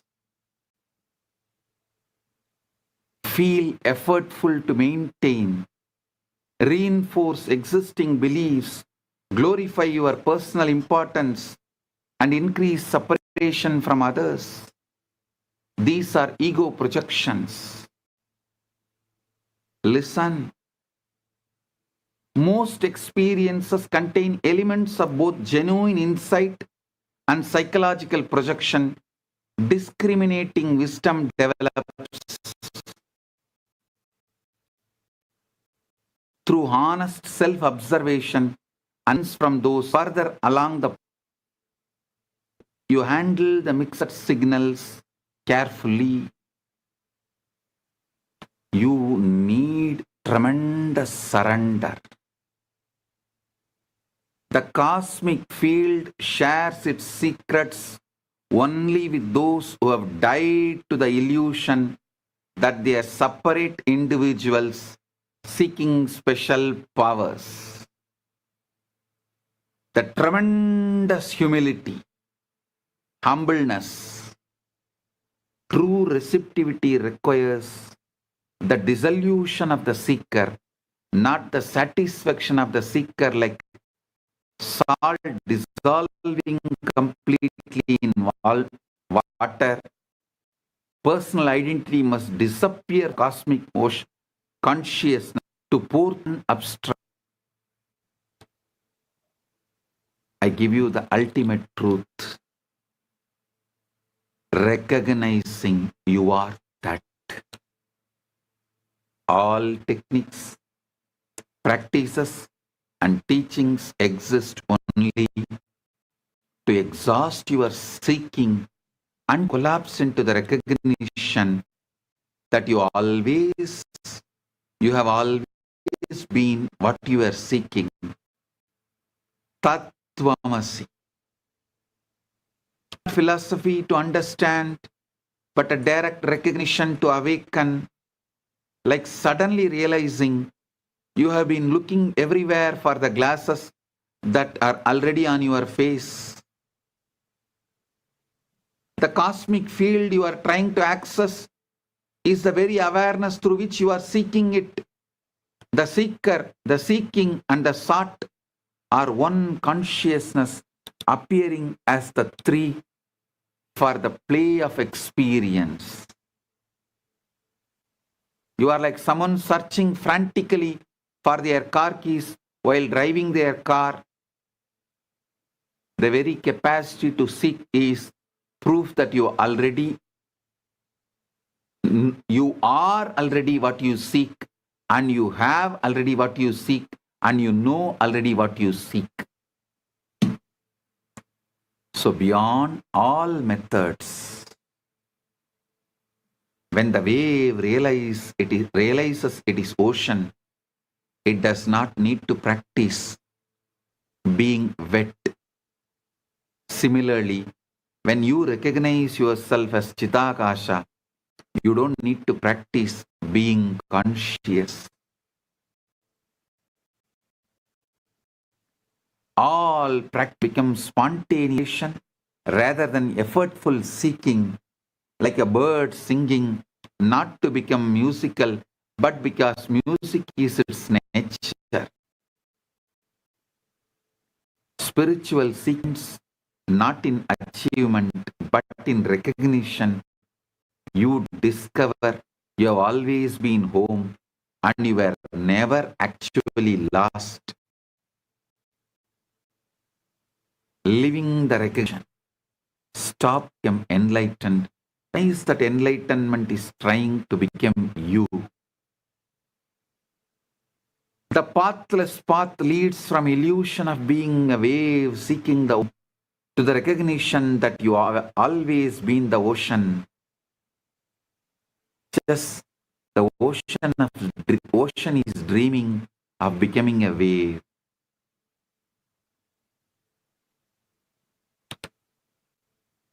Understand these truths and see it.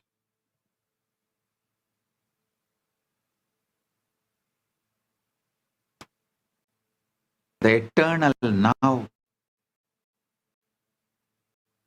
The practice. continue all practices with passionate dedication while simultaneously recognizing that you are already what all the practices point. This paradox resolves itself through direct experience, not through intellectual understanding. Live as if everything depends on your effort, while knowing that grace is the only actor, like an actor giving a magnificent performance while never forgetting they are playing a role.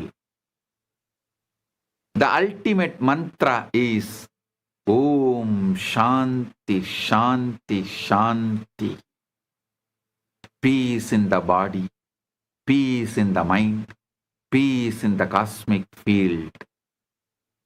Recognizing that you are the peace in which all disturbances appears and disappears. Awakening is not a destination but the beginning of authentic living, like learning to read opens infinite worlds of literature rather than ending the adventure of discovery. It is a beginning. Each moment becomes a fresh opportunity to recognize your true nature, not through effort, but through the relaxation of all effort into what you have always been. The ultimate secret is there is no final secret. The mystery of existence deepens with every recognition, like looking into a mirror placed opposite another mirror, revealing infinite depths that have no end. Ananta, Anadyanta, neither beginning nor end. Listen to this satsang repeatedly. Shravana, Manana, know it, you are that. Nididhyasana, living it.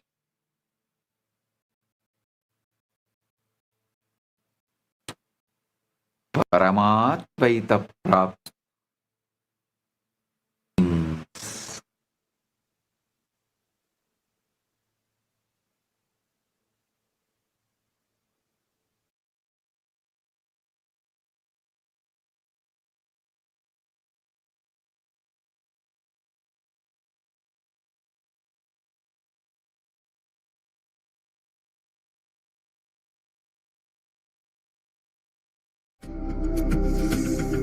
Mahashivratri.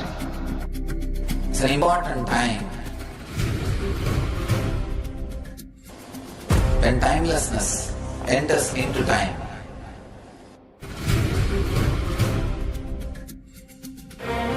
When space enters into place.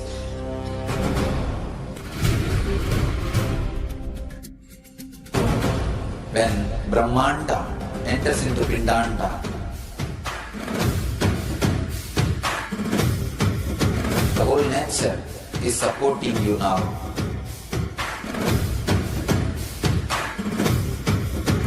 To experience your higher energy, your higher self, your higher consciousness. Tonight is the night when divine revealed itself and elevated all the beings to its level. The first and foremost incarnation on the planet Earth happened today, and exactly midnight.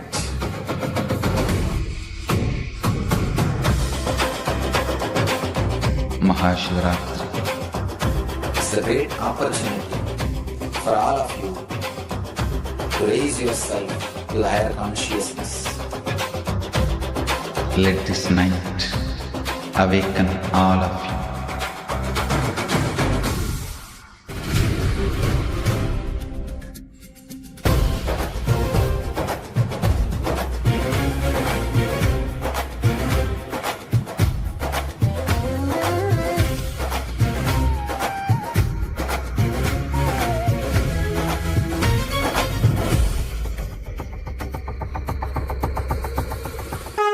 This is the initiation into Paramashiva Prana, which will empower all of you to come to Paramashiva Sena and become Paramashiva's own ambassadors. Blessed are those who can make it to Paramashiva Sena.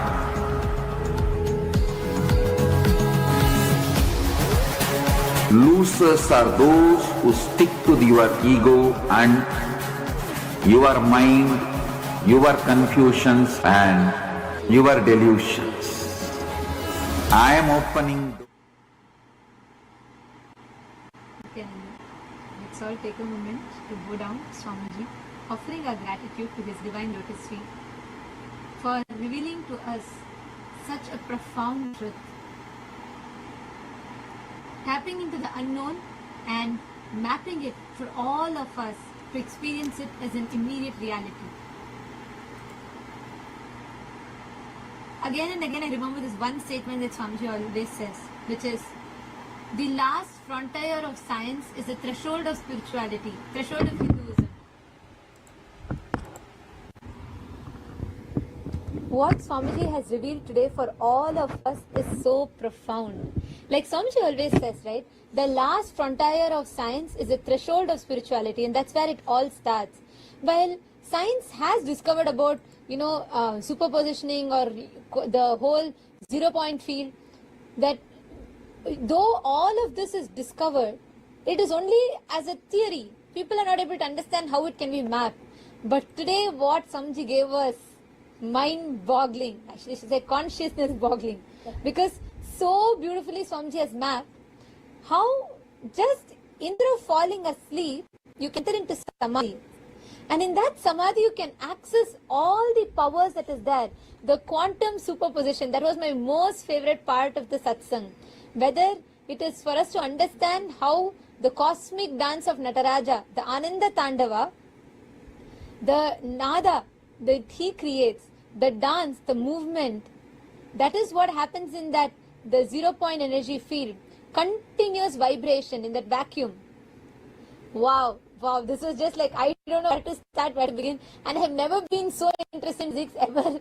And it's because it's with Swamiji, and the way Swamiji makes it so interesting, so beautiful for us to be able to apply it and to understand the depth of it, to understand the complete of it. I see so many messages. Ma Nitya Guru Prasadini has posted, thank you Bhagwan for these powerful revelations.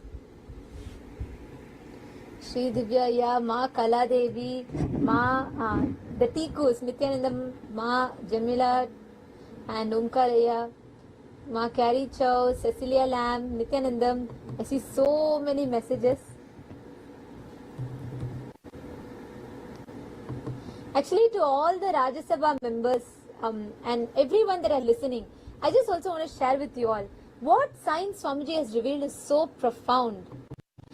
This completes science itself. It's not like Swamiji has revealed from science. Swamiji has taken the quantum superposition into its fruition in one aspect, because there are so many things that Swamiji said he's going to reveal deeper. And even whether it is quantum superpositioning or quantum the 0-point energy field, the fluctuations that happens, all of this Swamiji has given such amazing truth. So I wanted to request, and I wanted to even share this with you all. Anybody that is interested, even one satsang of Swamiji's if you do a study on it, you can become a PhD and you can win a Nobel Prize for it. Because each satsang, Swamiji is revealing such profound truths. Science amalgamated with spirituality to make us understand how it can practically be used for us human beings. So anyone who is passionate about science, physics, anyone who is passionate about quantum field studies, you all can work with us to study this satsang today, and we can publish a thesis on what Swamiji has given. This is like profound. So anyone that's interested, I know so many of the Rajya Sabha members, and there are many of you here who are particularly interested in the field of physics, in the field of science, and anyone who is interested, you can reach out to me. All the Rajya Sabha members, Chitsa members, you can reach out to me, and we can publish this whole research. And because what Swamiji has given, the It's just truth, so powerful. it's very, Oh very my powerful. God. We can map this whole thing and we can take this to the Actually- top science institutes, research institutes, because people are looking for taking these truths, and people are wanting to find the practical applications of it. And what Swamiji has given is exactly that. So if we just take this, we can take it to the top research institutes, and that will be really opening a new chapter in the field of science itself. Vinayakaya, yes. Rafaelaya, yes. Rafaelaya has put count me in. Vinayakaya has put ESMA. Anyone else that wants to be part of this research, please do reach out to me. We can work together and we can study this in depth and publish this.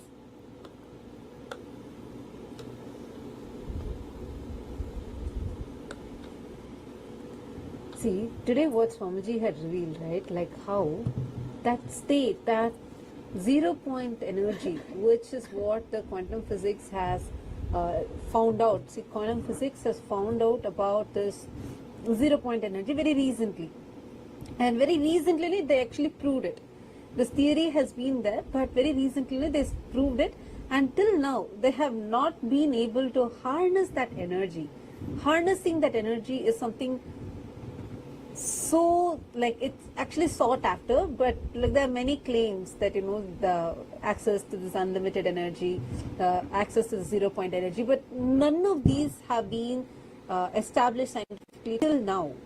But how to harness it and give it as an experience, Swamiji has given it. Oh my God, it's so powerful. There are many of you who has been messaging all the Ratsama members. We request all of you to reach out to us on Slack. All those who are interested in reaching out to the scientific community, watching us live, we want to reach out to the scientific community with these revelations. The level at which Swamiji is mapping these science is just too powerful. So if you want to come and be a part of this, we request all of you to reach out to us. Ma Divyananda has posted, just today I saw a post.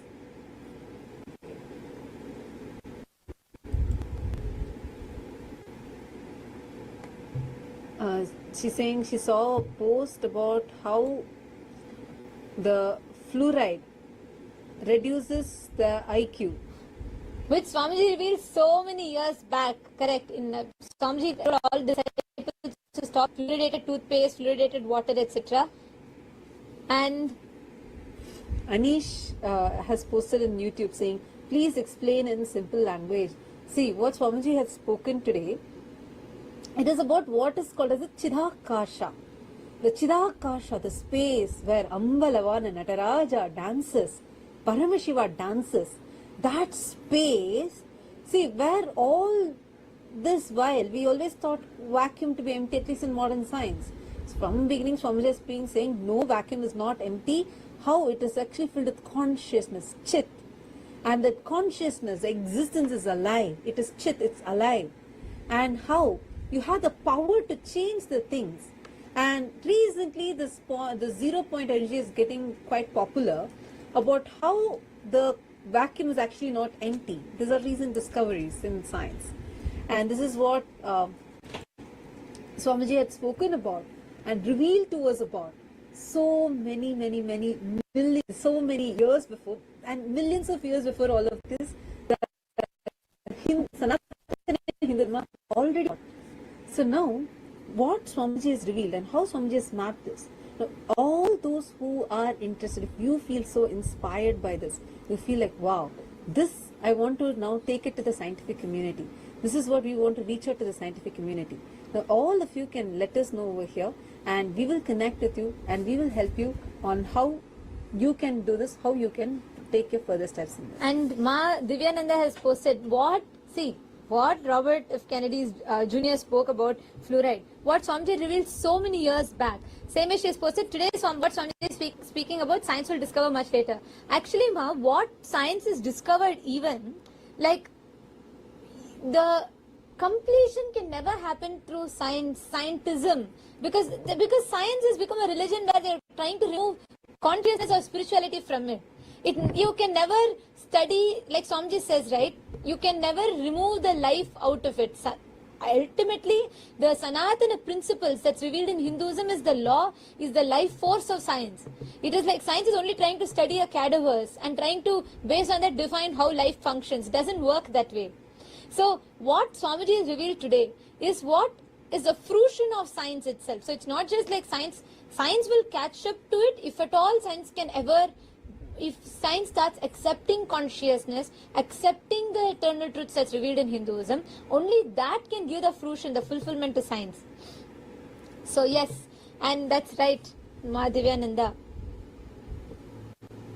Yes, empowered living as posted, Chidakasha is the infinite space of consciousness in which all experiences appear. And that is the space in which this was something, we all know Schrodinger's cat experiment, right? Whether the cat could be dead or alive. The superposition that we talk about. Oh, Swamiji is so beautifully revealed. The quantum superposition in which all powers, all solutions exist. When we enter into Samadhi, because the individual I, the identity does not exist, we can go and take the, like Swamiji told today, right? We are not talking about the Western concept of manifestation. Today someone was asking in the chat. None of the Western philosophers can ever talk about this. We are all stuck in the horizontal dream state. Using dream as a baseline, we go to the higher states of awareness. Swamiji has changed the very baseline. Swamiji has told from Turiya or Turiya or Turiyatita, from that space you can play in the realms of any other states of consciousness. And from that space you can access any of it, any of the heightened frequencies that we can access and download the information. That's what Swamiji revealed about. So few of the most complicated things, what is so complicated, Swamiji has so easily mapped it into a way that we can understand and in a way that is accessible for all of us. Swamiji is literally gifting it to all of us. Can I request everyone else, all the other viewers, we have many viewers joining with us on YouTube, Facebook and the various other social media platforms. Can I request everyone also to post what are your clicks from today's satsang, what are your most powerful clicks and what are your thoughts on that? Can I request everyone to please post in the chat?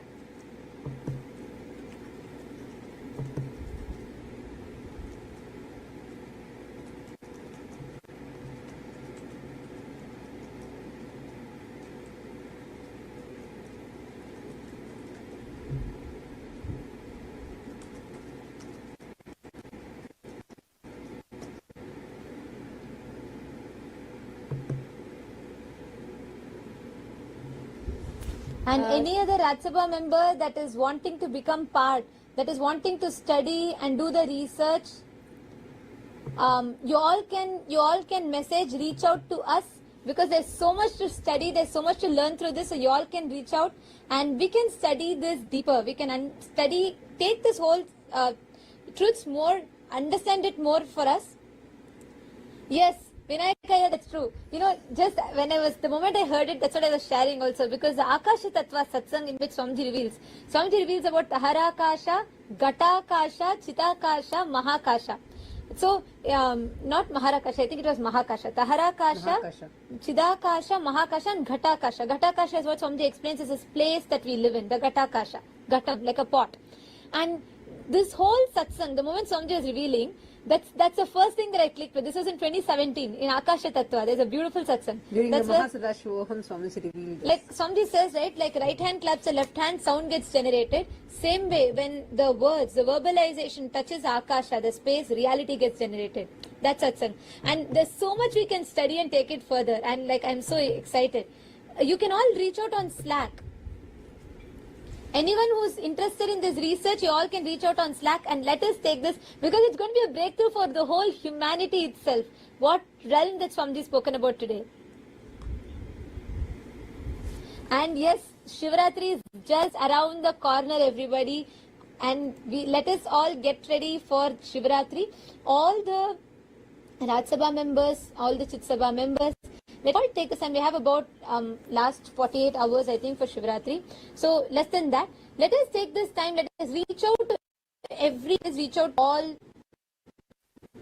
us reach out to people, let's reach out to all the Sangha members, invite them, and let us get ready for the Paramashiva Ratri. Especially with all this Shivaratri Satsang series which Swamiji has been giving all of us, preparing our whole mind and body to receive that superconscious breakthrough, that download and experiencing that breakthrough on Shivaratri. So this Shivaratri, there's just 2 days left and we're all preparing for a blast. I request all the Chitsabha members and all the Rajya Sabha members, even all the viewers who are joining us on social media, YouTube channels, Facebook channels, here you can see the link projected here on the screen. All of you can link if you want to offer any of the sevas for Shivaratri. We have many sevas coming up. We have, of course, one of the most awaited sevas where you can offer your heartfelt love, gratitude and devotion at the divine lotus feet of Swamiji through offering the Pratyaksha Pada Puja. You can offer the Pratyaksha Pada Puja or surrender all of your ego, surrender all, like today only Swamiji was talking about ego, right? Today, for Shivaratri, you can offer the Tulabharam, which is surrendering all your ego, getting rid of all that insecurity and being showered back with abundance. You can offer the Tulabharam Seva, and along with that we have many more Abhishekams, Deeparadhanas and Alankara Sevas which are there.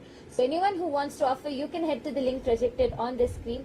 Don't miss out on this opportunity to offer and directly experience that subconscious breakthrough, which is going to be available for all of us on Shivaratri. And we thank everyone who tuned in here today. All of you can join with us. Please do not miss. Join us on Shivaratri. Take some time, make these offering.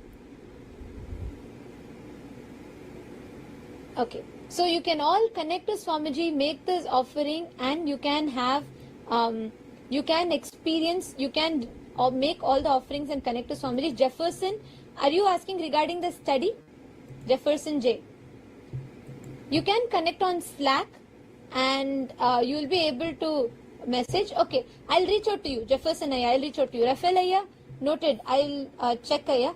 Can you reach out to Ma Pushkala? Rafael Gonzalez Ayya. I don't want to miss out. Anyone who is interested, please because today itself we will be rolling this out.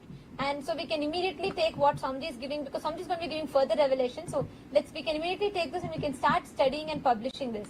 So Jefferson, yes, I shall reach out to you. And Rafael Gonzalez Ayya, yes, sure. And Vinayaka Ayya, Ma Divyananda, all of your names are also noted as well. Ramesh Khanal Ayya, the first to sign up, yes. Okay. I think Ramesh Ayya was waiting even during satsang. Yeah, the moment we asked, even before I could finish literally almost, the instant I posted, he said, yes, I want to do this, and he wanted to study deeper.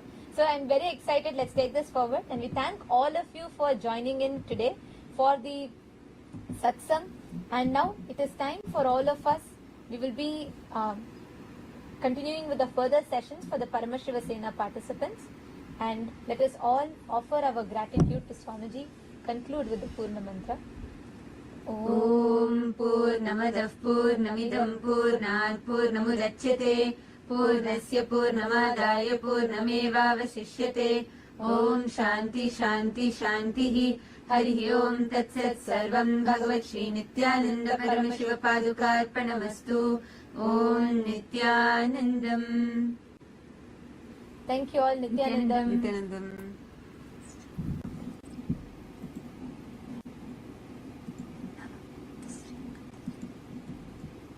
All the participants, PSS participants, all the PSS participants in Guinea-Bissau and in Tiruvannamalai, you can all take a quick break for restroom, and you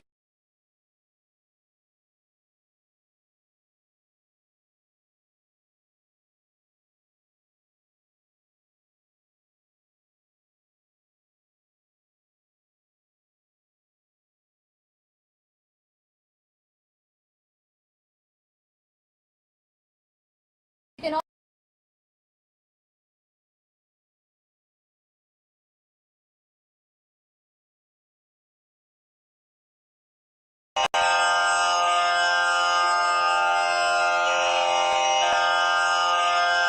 श्रीकैलासोन्नतद्वादशान्तश्यामला पीठारूढ श्रीमीनाक्षि Sundareshwar भिन्नस्वरूप परशिवपुत्र रत्न कुमार गुरुमण्यतुल्यावतार श्रीपार्वती स्तन्यपानलब्ध दिव्यज्ञान विश्रुत सकल निगमागम सारभूत द्राविड वेद प्रवक्त्रे श्रीमत्परमशिव करुणा समधिगत मुक्तामय चतुरश्रयान गीयमान छत्र चामर श्रीचिह्न काहलादि समस्त बिरदावल्यलङ्कृत ज्ञान विज्ञान चक्रवर्ती सर्वजन संघ सद्यो निर्वाण दीक्षा व्ययापवर्ग वर्ष विश्राण जीमूत परमत कलभ केसरी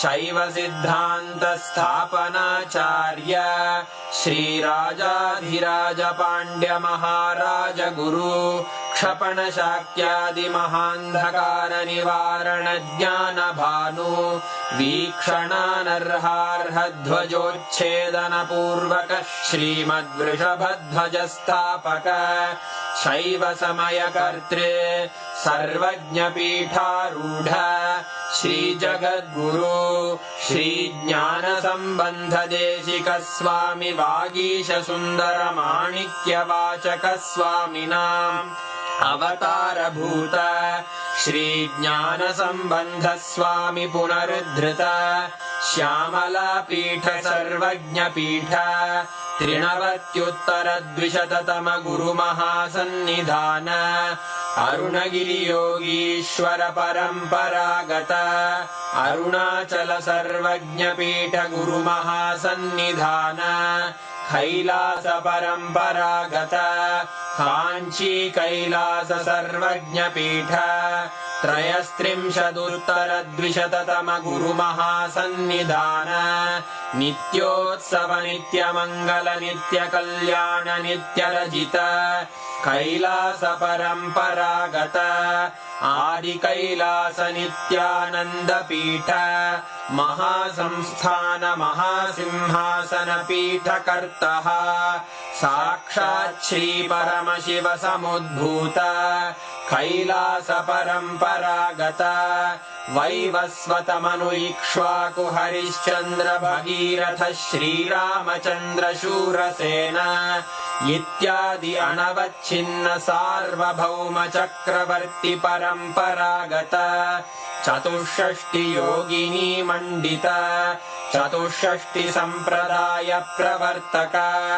मनुधर्म शासन सूर्यवंश प्राप्त सर्वज्ञ पीठ सुरांगी साम्राज्य मूर्धाभिषिक्त चूड़ामणे साक्षात् श्री परमशिव समुद्भूत कपिल महागुरु पुनरुद्धृत महानिर्वाणि पीठ अष्टोत्तर सहस्र श्री महामंडलेश्वर साक्षात् श्री परमशिव सिंहासनाभिषिक्त समस्त गणनायक श्री महागणपति समारंभ अनवच्छिन्न पीठाधीश्वर गुरु परंपरा प्राप्त अटल पीठ अष्टोत्तर सहस्र श्री अटल पीठाधीश्वर धर्म मुक्ति स्वर्गपुर स्वर्ण पीठ त्रयोविंश गुरु महासन्निधान कैलास परंपरागत आदिपीठ सर्वज्ञ पीठ जगद्गुरो श्री कैलास पुनरुद्धारक श्री कैलास परमाचार्य श्रीमत्परमहंस परिव्राजकाचार्य वर्य सच्चिदानंद प्रणव स्वरूप श्रोत्रिय ब्रह्मनिष्ठ श्रीमज्जगद्गुरु श्रील श्री भगवत् श्री नित्यानंद परमशिव श्री ज्ञान संबंध देशिक परमाचार्य स्वामिन् अत्रागत्य परिपाल्य च अस्मान् विज्ञान वितरणेन विजयी भव जय जय।